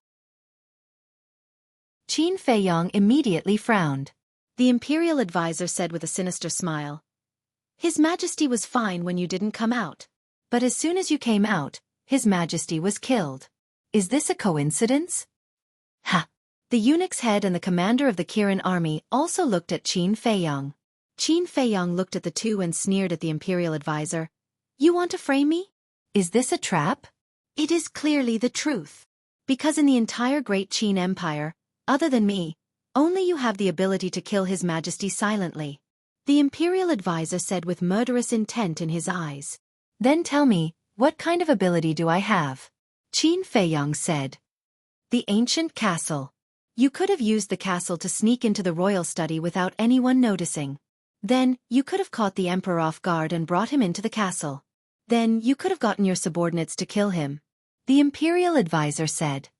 If you want to condemn someone, you can always find a pretext. Qin Feiyang said calmly. You want to condemn someone? The Imperial Advisor sneered. Who in the Empire doesn't know that you hate His Majesty to the core because of what happened back then? Qin Feiyang said, even if I have the motive, I don't have the time to do it. Because I went to look for Zhuge Nanhua as soon as I came out of seclusion. This is only your side of the story. Who knows if you went to look for His Majesty before you went to look for Zhuge Nanhua? Besides, even if you didn't go, aren't you an accomplice? The Imperial Advisor said. Which accomplice? Qin Feiyang said. That fake god who secretly attacked me in the 1st district. Don't tell me that you have already forgotten. The Imperial Advisor sneered. It seems like you are certain that I killed His Majesty. Qin Feiyang said. Who else could it be other than you? Stop quibbling. Tell me, where is His Majesty now? Is he dead or not? The Imperial Advisor shouted.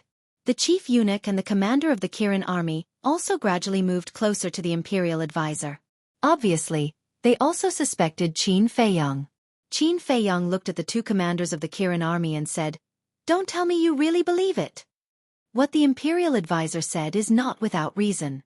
The chief eunuch said in a deep voice. Chapter 1349. Ignorance is terrible. Qin Feiyang shook his head and sighed. He looked at the state preceptor and said, I have a motive to kill and so do you. I have the ability and so do you. Since you suspect me, I have a reason to suspect you. You are a thief pretending to be a thief. The state preceptor said angrily. Qin Feiyang said, Can I say that you are also a thief pretending to be a thief? Don't talk nonsense. The state preceptor shouted. His eyes were full of killing intent. Qin Feiyang's gaze turned cold as he shouted, You better put away your killing intent right now. The state preceptor said, I advise you not to challenge my patience. That's what I should say. If you don't want those shameful things to be exposed, you better behave yourself. Don't bite people like a mad dog. Qin Feiyang said. You? The state preceptor was furious. What about me? Qin Feiyang looked at him provocatively. You win. The state preceptor said coldly. He turned to the chief eunuch and asked, Where is the imperial seal? The imperial seal? The chief eunuch was stunned. He looked at the desk next to him. On the desk, there were pens, ink, paper, and a stack of memorials. On one side, there was a square jade box. It was the size of 2 adults' palms. It was carved with dragons and phoenixes. It was very delicate. This was the desk where the emperor usually read memorials. The head eunuch quickly walked to the desk and reached out to grab the jade box. At this moment, the state preceptor and Qin Feiyong rushed to the jade box at the same time. However, the imperial preceptor's speed was still faster than the imperial preceptor, and he managed to grab the jade box first. The sudden change of events caused the chief eunuch and the commander of the Qilin army to be at a loss for a moment. At the same time, seeing the jade box in the state preceptor's hand, Qin Feiyong's face darkened. He said, "We don't know whether the emperor is dead or not. Are you so eager to get the imperial seal? What nonsense are you talking about? This imperial preceptor is protecting the imperial jade seal to prevent it from falling into the hands of those with ill intentions." The imperial tutor sneered. "Are you talking about yourself?" Qin Feiyong took the opportunity to step forward and grab the jade box. "What are you doing?" the imperial advisor said angrily. The two of them each grabbed onto one side and refused to let go. Qin Feiyong said, "Other than my Qin clan, I will not allow the imperial jade seal to fall into the hands of anyone else, especially you. Then we'll have to rely on our own abilities." The imperial preceptor's eyes flashed with murderous intent. A surge of divine might suddenly emerged and pounced on Qin Feiyong. Puff! Qin Feiyong spat out a mouthful of blood and was forced to retreat. The imperial preceptor took the jade box as though it was a treasure. He took a few steps back and opened the jade box impatiently. "Damn it!" Qin Feiyong was furious. He was burning with anxiety. But the moment the imperial tutor opened the jade box, his entire body froze. "What's the situation?" Qin Feiyong was stunned. Shouldn't this old man be happy to have obtained the imperial jade seal? He walked up suspiciously and looked at the jade box. His expression froze. Haha. Immediately after, he raised his head and laughed. His laughter was filled with sarcasm. The jade box was actually empty. The imperial jade seal was not in it at all. How could this be? His Majesty has always placed the imperial jade seal in here. How could it not be here? The head eunuch stepped forward to take a look. His expression changed. Could it have been taken away by the culprit? The commander of the Kirin army was shocked. Hearing this, Qin Feiyong and the imperial preceptor raised their heads at the same time and looked at each other. The imperial preceptor roared, "Hand over the imperial jade seal immediately." Qin Feiyong said to himself, "You're the one who should hand over the imperial jade seal." The imperial preceptor raised his eyebrows and stared at Qin Feiyong. He said to himself, "You really didn't kill His Majesty? Nonsense, if I killed him, would I fight with you for the imperial jade seal?" Qin Feiyong snorted coldly. The imperial preceptor's heart sank. He said, "If it's not you and it's not me, then who could it be?" Qin Feiyong also fell silent. All along, the imperial preceptor had been suspecting him, and he had also been suspecting the imperial preceptor. But from the imperial preceptor's current behavior, it seemed that it really had nothing to do with him. However, as the imperial preceptor said, besides the two of them, who else had this ability? Wait. He seemed to have overlooked someone. This person was Lu Xingchen. Lu Xingchen had this ability and the motive to kill. He was undoubtedly the most suspicious. Thinking of this, Qin Feiyong immediately opened a portal and walked in without looking back. "Where are you going?" the commander of the Kirin army quickly asked. "To find the real culprit," Qin Feiyong said. Before his voice died away, Qin Feiyong disappeared into the portal. The commander of the Kirin army looked at the imperial preceptor again. He was at a loss and asked, "Imperial preceptor, what should we do now?" "Don't panic. I'll return to the temple immediately and send people from the law enforcement hall to search. Even if His Majesty is really killed, we must find his body. And you two are in charge of this. Remember, don't leak any information," the imperial preceptor said. "But how long can we hide such a big thing?" the chief eunuch said anxiously. "Hide it as long as we can. If anyone comes to ask, Just say that His Majesty is ill and will not see anyone for the time being. After the Imperial Preceptor finished speaking, he opened a portal and left. How could this happen? Your Majesty, nothing must happen to you. The chief eunuch exclaimed. The commander of the Kirin army also looked worried. Bright Heaven Palace. Qin Feiyong sat on the throne above, holding an image crystal in his hand, his face gloomy. He never expected that such a thing would happen suddenly. Buzz. After a while, Lu Xingqian's shadow appeared. Qin Feiyong said, Tell me, do you have anything to do with the emperor's death? What? The emperor was killed. Lu Xingqian was stunned and said in surprise. Yes. Qin Feiyong nodded. Lu Xingqian looked at Qin Feiyong and saw that Qin Feiyong's face was gloomy. He didn't seem to be joking. Wait, I'll come to you. After saying that, he turned off the image crystal. In less than 3 breaths, Lu Xingqian appeared in the hall.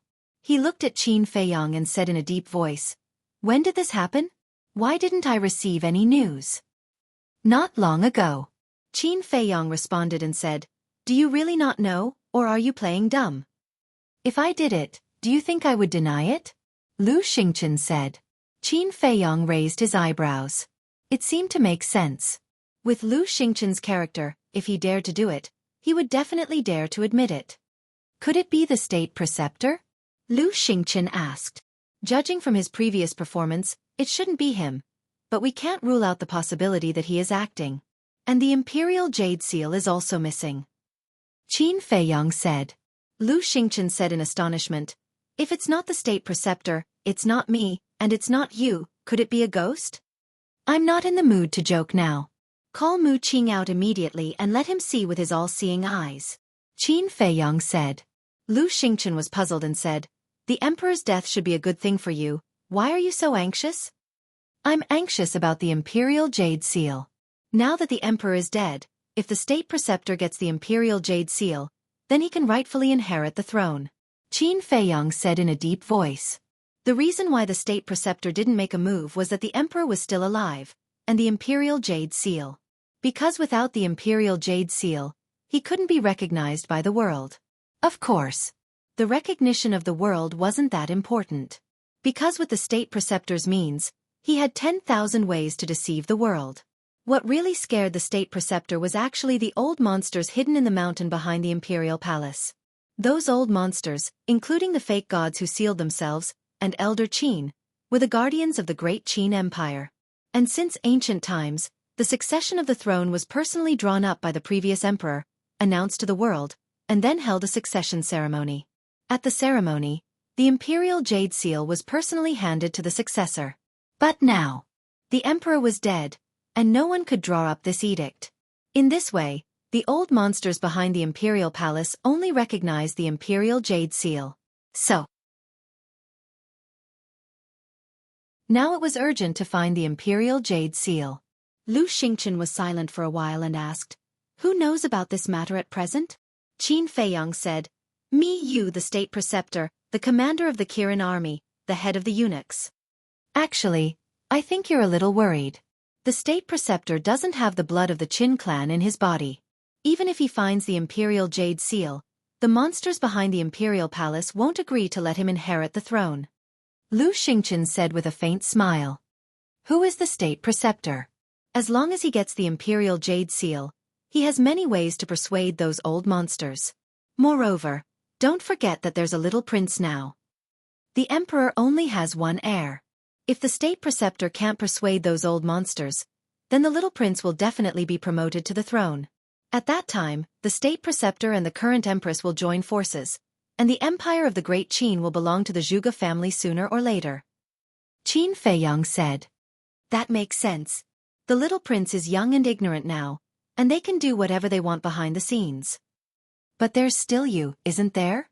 You, the descendant of the Qin emperor, have the best chance to inherit the throne, don't you think? Lu Xingqian said with a smile. When the emperor expelled me from the imperial palace, he announced it to the world. Do you think those old monsters will agree to let me inherit the throne? Moreover, the state preceptor will definitely make things difficult. Qin Feiyong said. That's true. However, the emperor was killed and the imperial jade seal is missing. This is a great thing for me. Why should I help you? Lu Xingchen joked. I didn't ask you to help me. I just want Mu Qing to see if the emperor is still alive. Qin Feiyong said. Let me think about it. Lu Xingchen walked to a chair on the side, sat down, and lowered his head to think. After a while, he looked up at Qin Feiyong and said with a smile, if you just want to see if the emperor is still alive, I can help you. After that, Mu Qing appeared beside him out of thin air. Lu Xingchen said, use your heavenly eye to check the whereabouts of the emperor. Yes. Mu Qing responded respectfully, and then coldly glanced at Qin Feiyong, and opened his heavenly eye. His eyes were immediately suffused with wisps of obscure light. Gradually, within his pupils, a mountain range that stretched as far as the eye could see could be vaguely seen. Chapter 1350. A moment later, the light in Mu Qing's eyes dissipated, but there was a flash of light in the depths of her eyes. She leaned close to Lu Xingchen's ear and muttered a few words. What's going on? Lu Xingchen suddenly stood up, his face full of surprise. I don't know either. Mu Qing shook her head, also looking suspicious. Did you find something? Qin Feiyong looked at the two of them in surprise. Lu Xingchen turned to look at Qin Feiyong, but said nothing. He returned to his seat and lowered his head in silence, as if he was thinking about something. Say it, Qin Feiyong said angrily. Mu Qing sneered and said, you haven't changed at all. You ask for help with such an overbearing attitude. Are you qualified to speak here? Qin Feiyong glanced at Mu Qing coldly. Mu Qing couldn't help but shiver immediately, a trace of panic creeping into her eyes. At this time, Lu Xingchen looked up at Qin Feiyong and said with a smile, how about we make a deal? What kind of deal? Qin Feiyong frowned. Promise me one thing unconditionally, and I will tell you everything Mu Qing saw. You have to listen carefully. I said unconditionally. There is no room for negotiation. Of course. I definitely won't let you do something that defies the heavens and causes you to commit suicide. Lu Xingchen said with a smile. Qin Feiyong didn't say anything and looked at Lu Xingchen gloomily. You can refuse, but I can guarantee that you will definitely regret it. Lu Xingchen said with a confident smile. Okay, I promise. But if what you say is of no value to me, then don't blame me for being rude. Qin Feiyong said. Don't worry, you will be shocked. Lu Xingchen laughed and said, the emperor is not dead. What? Qin Feiyong suddenly stood up and asked, where is he now? I don't know either. Just now, Mu Qing told me that the place where the emperor is now is filled with a mysterious power that prevents the all-seeing eye from prying. Lu Xingchen shook his head. He's not dead, Qin Feiyong murmured and returned to his throne. Since he wasn't dead, why didn't he come back? Could it be that he was imprisoned somewhere? However, who had this ability? One had to know. Only a semi-divinity realm cultivator would be able to stop the prying eyes of the omniscient eye. False gods. In the entire Great Qin Empire, other than the imperial advisor, Elder Qin, and a few old monsters in the imperial palace, there were no other false gods. Qin Feiyong looked at Lu Xingchen and asked, approximate location? Lu Xingchen glanced at Mu Qing and said, tell him. Mu Qing looked at Qin Feiyong and said, I'm not sure about the approximate location, but I'm sure that he's not in the capital. Not in the capital? Qin Feiyong was slightly stunned and asked, is he in the Sea of Reincarnation? No. Mu Qing shook his head. If he's not in the capital or the Sea of Reincarnation, is he in the 9 prefectures? Qin Feiyong was surprised. But to go to the 9 prefectures, he had to go through the transmission altar of the Spirit Pagoda. If the murderer wanted to take the emperor to the 9 prefectures, it was impossible to do it quietly. Lu Xingchen said with a smile, Mu Qing, I've told you what you saw. Don't forget your promise to me. What do you want me to do for you? Qin Feiyong collected his thoughts and asked. I can't tell you now. When the time comes, I'll tell you. If there's nothing else, I'll take my leave first. Lu Xingchen stood up and said. Qin Feiyong looked at him deeply and waved his hand. See you.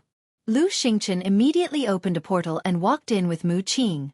Qin Feiyong looked at the dissipating portal and leaned weakly on the chair, rubbing his head. What was going on? How could a dignified emperor be assassinated?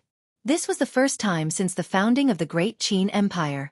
In a certain alchemy room, Lu Xingchen and Mu Qing appeared out of thin air. Lu Xingchen immediately turned around and looked at Mu Qing, asking, "Where is the emperor now?" Spiritual state. Mu Qing said. Senior Qin is in charge of the spiritual state. How did the person who kidnapped him get there? Could it be that this matter has something to do with Senior Qin? Or, is Senior Qin the culprit? Lu Xingchen frowned. I'm also puzzled. In short, I feel that the assassination of the emperor is somewhat confusing. Mu Qing said. Let's not worry about that for now. The emperor has been kidnapped. For us, this is a once-in-a-lifetime opportunity. Lu Xingchen's eyes sparkled. Master, what do you mean? Mu Qing was suspicious. Save the emperor before Qin Feiyong and the state preceptor and then control the emperor. In this way, the emperor will be our puppet, which will be of great help to our future plans. Lu Xingchen said. Master, although this idea is good, there are two problems now. Mu Qing frowned. What problem? Lu Xingchen was suspicious. First, although I saw the emperor in the spiritual state, I can't spy on his exact location. It's not easy to find him.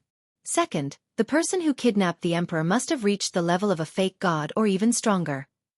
If this is the case, then it will be difficult for us to snatch the emperor from him. Mu Qing said worriedly. It doesn't matter if we can't snatch him. The enemy of my enemy is my friend. When we find out his identity, I can choose to cooperate with him. As for whether it's easy to find him, don't worry about that. As long as the emperor is in the spiritual state, he can't escape our pursuit. After all, the spiritual state is only so big. Lu Xingchen's face was full of confidence. Mu Qing's eyes lit up as he cupped his hands and said, Master, you are wise. I will do it right away. Lu Xingchen waved his hand and smiled. Can you pass the pagoda? I'll go there myself. After saying that, Lu Xingchen took Mu Qing into the Space Divine item and then drove the Space Divine item to the back mountain of the Imperial Palace without stopping. Back to Qin Feiyong. He leaned on the throne and pondered for a long time before taking out the image crystal. Bas. Soon, Yan Wei's shadow appeared. Qin Feiyong asked, Is there any movement from the state preceptor's side? Yan Wei said, He has sent all the law enforcers of the inner court to find the emperor. Now, he is discussing countermeasures with the Empress and Zhuge Wuhou. What countermeasures? Qin Feiyong was suspicious. If the emperor is really killed, before it is decided who will inherit the emperor's prestige, someone must stand up and take charge of the situation. So the three of them are discussing how to persuade the old monsters in the back mountain of the Imperial Palace. Because the state preceptor wants to take charge of the state affairs. Yan Wei said in a deep voice. Take charge of the state affairs. Qin Feiyong smiled coldly. This old thing was really good at scheming. Although it was only taking charge of the state affairs, if the state preceptor really persuaded the old monsters in the back mountain of the Imperial Palace, then during the period of taking charge of the state affairs, he could use the power in his hands to make a big fuss. Qin Feiyong said, Pay attention carefully. If there is any news, inform me immediately. Okay. Yan Wei nodded. Qin Feiyong asked, By the way, how is the little prince now? He doesn't know anything at the moment. Yan Wei said. He is still young. It's good that he doesn't know.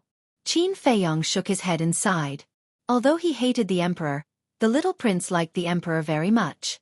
If he knew that the emperor was killed, he would definitely be very sad. Okay, be careful. Staying with the state preceptor is not a child's play. If you are not careful, you will lose your life. Qin Feiyong said. I understand. Yan Wei said. By the way, there is one more thing that I forgot to tell you. I have rescued your clansmen. They are now in the ancient tower. Qin Feiyong said with a smile. Really? Yan Wei was stunned and asked in surprise. Yes. Qin Feiyong nodded. That's great. Now I can be completely at ease. Yan Wei was overjoyed. Qin Feiyong smiled and turned off the image crystal. Looking at the void in front of him, he murmured, The 9 provinces. Just as he got up, the image crystal in his hand moved. Qin Feiyong frowned. The image crystal was activated. The shadow of the commander of the Kirin army appeared. What? Qin Feiyong looked at him expressionlessly. The commander of the Kirin army asked, "You really didn't assassinate His Majesty? You have disappointed me. We have known each other for so long. Don't you know me? Even if I wanted to kill the emperor, I would challenge him openly. Why would I use such petty means?" Qin Feiyong snorted. "All right, I have wronged you." The commander of the Kirin army said apologetically. "Is there anything else?" Qin Feiyong asked. He was too lazy to talk nonsense with this person. Plop. The commander of the Kirin army suddenly knelt on the ground. "What are you doing?" Qin Feiyong raised his eyebrows. "Now that we don't know whether the emperor is dead or alive, I am worried that some people may take advantage of the situation to create chaos. So I hope that you can stand out and stop them at the critical moment." The commander of the Kirin army said. "I know that even if you don't say it." After saying that, Qin Feiyong turned off the image crystal, opened the portal and arrived in front of the pagoda. Zhuge Nanhua was humiliated in public and had a mental breakdown. His emotions were very unstable now, so he was recovering in the Zhuge family. And now, a middle-aged man replaced Zhuge Nanhua to guard the pagoda. He was also a member of the inner hall of the law enforcement hall. His name was Zhuge Nangong. He was Zhuge Nanhua's younger brother. Although his cultivation wasn't as good as Zhuge Nanhua, he was still a top-notch expert among the 9-star combat emperors. He was infinitely close to the peak of the 9-star combat emperors. Qin Feiyong had seen him when he was young, but he didn't have a deep impression of him. When he sensed Qin Feiyong's aura, Zhuge Nangong suddenly opened his eyes. 2 rays of cold light shot out from his eyes. "Get out of the way." Qin Feiyong looked at him coldly and said, "To enter the pagoda, you need the emperor's permission.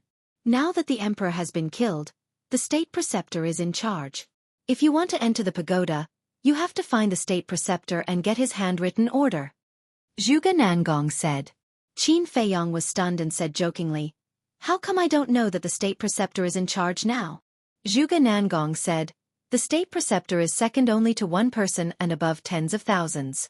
Now that the emperor has been killed, of course the state preceptor is in charge of the situation." "You really can't wait." Qin Feiyong laughed mockingly and said, "What if I say that I have to go in today?" Zhuge Nangong's face darkened. It seems that Zhuge Nanhua's fate isn't miserable enough. Since that's the case, then I'll let you be even more miserable than Zhuge Nanhua. Qin Feiyong's eyes surged with a cold light. Seeing this, Zhuge Nangong immediately stood up and flew into the air. The arrogant aura from before had disappeared and his face was filled with fear. Trash. Qin Feiyong laughed disdainfully and walked to the front of the pagoda. He took out the Chong Shui and raised his blade.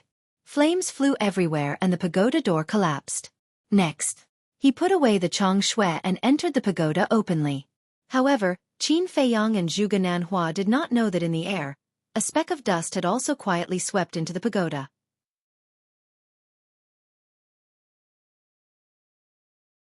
Chapter 1351. When Qin Feiyong entered the pagoda, Zhuge Nangong immediately sent a message to the state preceptor. When he learned that Qin Feiyong was going to the 9 prefectures, his expression changed. He immediately opened the portal and descended above the pagoda. Looking at the tower door that was destroyed by Qin Feiyong, the anger in his heart immediately flared up. At this moment, Qin Feiyong had already opened the teleportation altar and left. What is he going to do in the 9 prefectures? The state preceptor looked at Zhuge Nangong and asked, "Do you think he will tell me?" Zhuge Nangong smiled bitterly. If he hadn't run away, he would have been stripped naked and thrown into the central square like Zhuge Nanhua. What tricks is this little bastard playing? The state preceptor was confused. "No, I have to go and take a look." With that, he also turned into a stream of light and rushed into the pagoda. Butterfly Valley. As usual, Old Man Qin sat leisurely by the lake, drinking tea and fishing. It seemed that he really enjoyed this carefree life. Swish! Suddenly, a figure swooped down like lightning and landed beside Old Man Qin. It was Qin Feiyong. Old Man Qin looked at Qin Feiyong and was slightly stunned. He smiled and said, "Where are you going this time?" Qin Feiyong looked at the lake and sighed. "I'm afraid only you have the mood to fish here." "What do you mean?" Old man Qin frowned. Qin Feiyong said, "The emperor has been killed and his life is unknown. The imperial jade seal has also disappeared with him. It won't be long before the great Qin Empire falls into chaos." "What?" Old man Qin's eyes trembled. He quickly got up and looked at Qin Feiyong. "What did you say? The emperor has been killed?" Qin Feiyong nodded. "How is this possible?" Old man Qin's body shook and grabbed Qin Feiyong's clothes. He shouted, "When did this happen?" "Not long ago," Qin Feiyong said.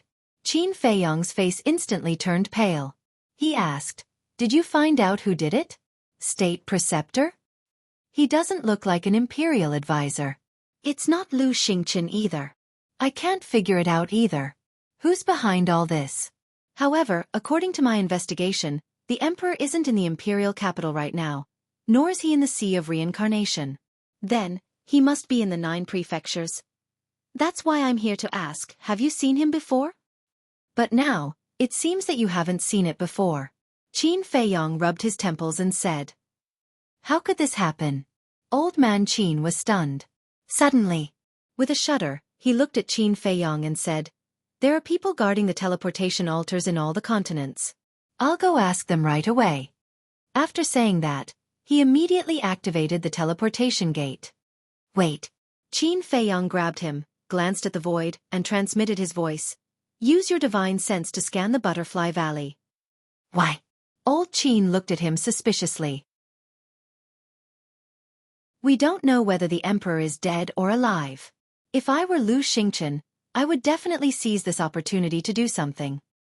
I want to see if he followed me to the spiritual state. Qin Feiyong thought to himself. Old man Qin immediately released his divine sense and instantly enveloped the entire Butterfly Valley. There's a space divine item above. Immediately, Old man Qin looked up at the sky, a cold light surging in his old eyes. He's really here? Qin Feiyong was stunned. Looking at the sky, a cold light flashed in his eyes. This guy is really not easy to deal with. Inside the space divine item, Lu Xingqian smiled helplessly, then drove the space divine item out of the valley at lightning speed. He's going to escape. Should we keep him? Old man Qin looked at Qin Feiyong and asked. Let him be. Qin Feiyong waved his hand. Lu Xingqian was no longer an ordinary person.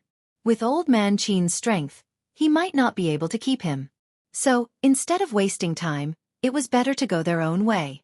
Hearsay. Old man Qin retracted his divine sense and said, I'll go to the major states to ask. Wait for me here. Qin Feiyong nodded. Old man Qin did not delay any longer and turned to enter the portal. Looking at old man Qin's back, Qin Feiyong let out a long sigh. He sat by the lake, grabbed the fishing rod, and quietly fished. You came to the spiritual state to fish? Suddenly, the state preceptor's voice sounded behind Qin Feiyong. Can't I? Qin Feiyong did not turn around. Is it that simple? The state preceptor sneered, glanced at the Butterfly Valley and asked, Where's old man Qin? He seems to have something to do and went out. Qin Feiyong said, still not turning around. Seeing this, the state preceptor was angry in his heart and snorted coldly. It seems that your relationship with old man Qin is not ordinary. Is there? Qin Feiyong asked back. Nonsense, if your relationship is not good, then why didn't he capture you? You have to know that he was sent to guard the Butterfly Valley to deal with you. The state preceptor said coldly. That was before. Now the emperor has withdrawn the arrest warrant, why would he still target me? Besides, even you can't deal with me, let alone him alone. Qin Feiyong said lightly. Arrogant little bastard. The state preceptor cursed in his heart and then didn't speak again. He didn't leave and stood silently by the side. Soon, old man Qin returned and saw that the state preceptor was also here. His face was filled with anger as he said, How did you take care of His Majesty? How could you let him be assassinated in the imperial palace? The state preceptor's face turned extremely ugly. How is it? Qin Feiyong asked secretly. I've asked. The teleportation altars of the major states have not been activated in the past 2 or 3 days. Old Man Qin said secretly. Not activated? Qin Feiyong raised his eyebrows subtly. Didn't this mean that the person who kidnapped the emperor had never been to the 9 states? But why did Mu Qing say that the emperor was not in the capital? Was Mu Qing lying? But if Mu Qing was really lying, then why did Lu Xingchen follow him to the spiritual state? What was going on? Qin Feiyong's mind was completely confused. Little cousin, return to the capital immediately. Maybe I have a way to find the whereabouts of the emperor. Suddenly, Lu Zheng's voice sounded in Qin Feiyong's mind. Qin Feiyong was slightly stunned and hurriedly transmitted his voice. What way? It's a secret. Lu Zheng said mysteriously. Phew. Qin Feiyong secretly exhaled, glanced at Old Man Qin and the state preceptor, then turned and flew towards the secret chamber. The state preceptor followed closely behind. It seems that my good days are over. Old Man Qin glanced at the Butterfly Valley and also turned to chase after Qin Feiyong and the state preceptor. After entering the secret chamber, Qin Feiyong activated the teleportation altar and jumped up. The state preceptor and Old Man Qin also jumped up the altar. The state preceptor raised his eyebrows and said, Aren't you going to guard here? Old Man Qin snorted. Do you think I'm still in the mood to guard here? I shouldn't have listened to you and guarded the Butterfly Valley. The state preceptor fell silent. That was because he knew that he could order anyone but Old Man Qin. Pagoda. Seeing the state preceptor return, Zhuge Nangong immediately went up and thought, what did he go to the spiritual state for? He didn't do anything. The state preceptor transmitted his voice. He didn't do anything? Then what did he go there for? To relax? Zhuge Nangong was stunned. To fish. The state preceptor said. Zhuge Nangong was speechless. He went all the way to fish? Who would believe that? But when he saw Old Man Qin, Zhuge Nangong's expression changed slightly. He bowed and said, Greetings, Old Man Qin. Old Man Qin nodded faintly and looked at the state preceptor. From now on, I will still guard the pagoda. Do you have any objections? Old Man Qin is a person of virtue and prestige. How would I dare to have any objections? However, for safety reasons, I think that you should let Zhuge Nangong stay behind to assist you. The state preceptor said. He could already tell that Old Man Qin and Qin Feiyong had an unusual relationship. Naturally, he wouldn't be at ease letting Old Man Qin guard the pagoda alone. Therefore, he wanted Zhuge Nangong to stay behind to monitor Old Man Qin. Hearing this, Old Man Qin wasn't angry. Instead, he said faintly, Lord State Preceptor, you know very well that the back mountain of the Imperial Palace is extremely dangerous. Perhaps something will happen after you leave. Qin Feiyong's face twitched. The meaning of Old Man Qin's words was too obvious. If you dare to let Zhuge Nanhua stay, I will dare to kill him. How could the state preceptor not understand the meaning behind those words? He stared at Old Man Qin gloomily. Old Man Qin was not to be outdone and stared back at the state preceptor. Qin Feiyong could even feel invisible sparks from the collision of their gazes in the void. Zhuge Nangong's face couldn't help but turn pale. Old Man Qin had already spoken. How could he still dare to stay here? However, he was afraid of angering the state preceptor, so he didn't dare to say it out loud and could only feel anxious. All right, as you wish. I will let you guard the pagoda alone. Let's go. The state preceptor finally compromised. He turned around and strode outside. Zhuge Nangong heaved a sigh of relief and quickly followed. After the two of them left, Old Man Qin snorted from his nose and said, This old man is getting more and more presumptuous. If I don't suppress his arrogance, he will think that he is the owner of this imperial palace. Qin Feiyong sneered and said, Right now, he already thinks of himself as the owner of this imperial palace. That's because I wasn't around. Now that I'm back, he can't be so arrogant anymore. Old Man Qin snorted. That's right. With an old man like you holding down the fort, I feel much more confident. Qin Feiyong smiled and said. Old Man Qin raised his eyebrows and said angrily, Your biological father was plotted against and you can still smile? Do you still have a conscience? Qin Feiyong's face immediately turned cold and he said, Let's not talk about this. We are still partners. All right. It's my fault. I shouldn't have mentioned this. Old man Qin quickly waved his hand and apologized. Qin Feiyong's expression softened a lot. Old man Qin sighed and asked, "Have you thought of the next step of the plan?" "No." Qin Feiyong answered straightforwardly. Then, he opened the teleportation door and walked in without saying a word. "Sigh. You turn hostile at the mention of His Majesty. Do you really hate His Majesty that much? No matter what, you are still father and son. Moreover, His Majesty was killed this time and his life is unknown. He has received the appropriate punishment. Can't you let go of the hatred in your heart? Even if it's just a little bit." Yiglao looked at Qin Feiyong's back.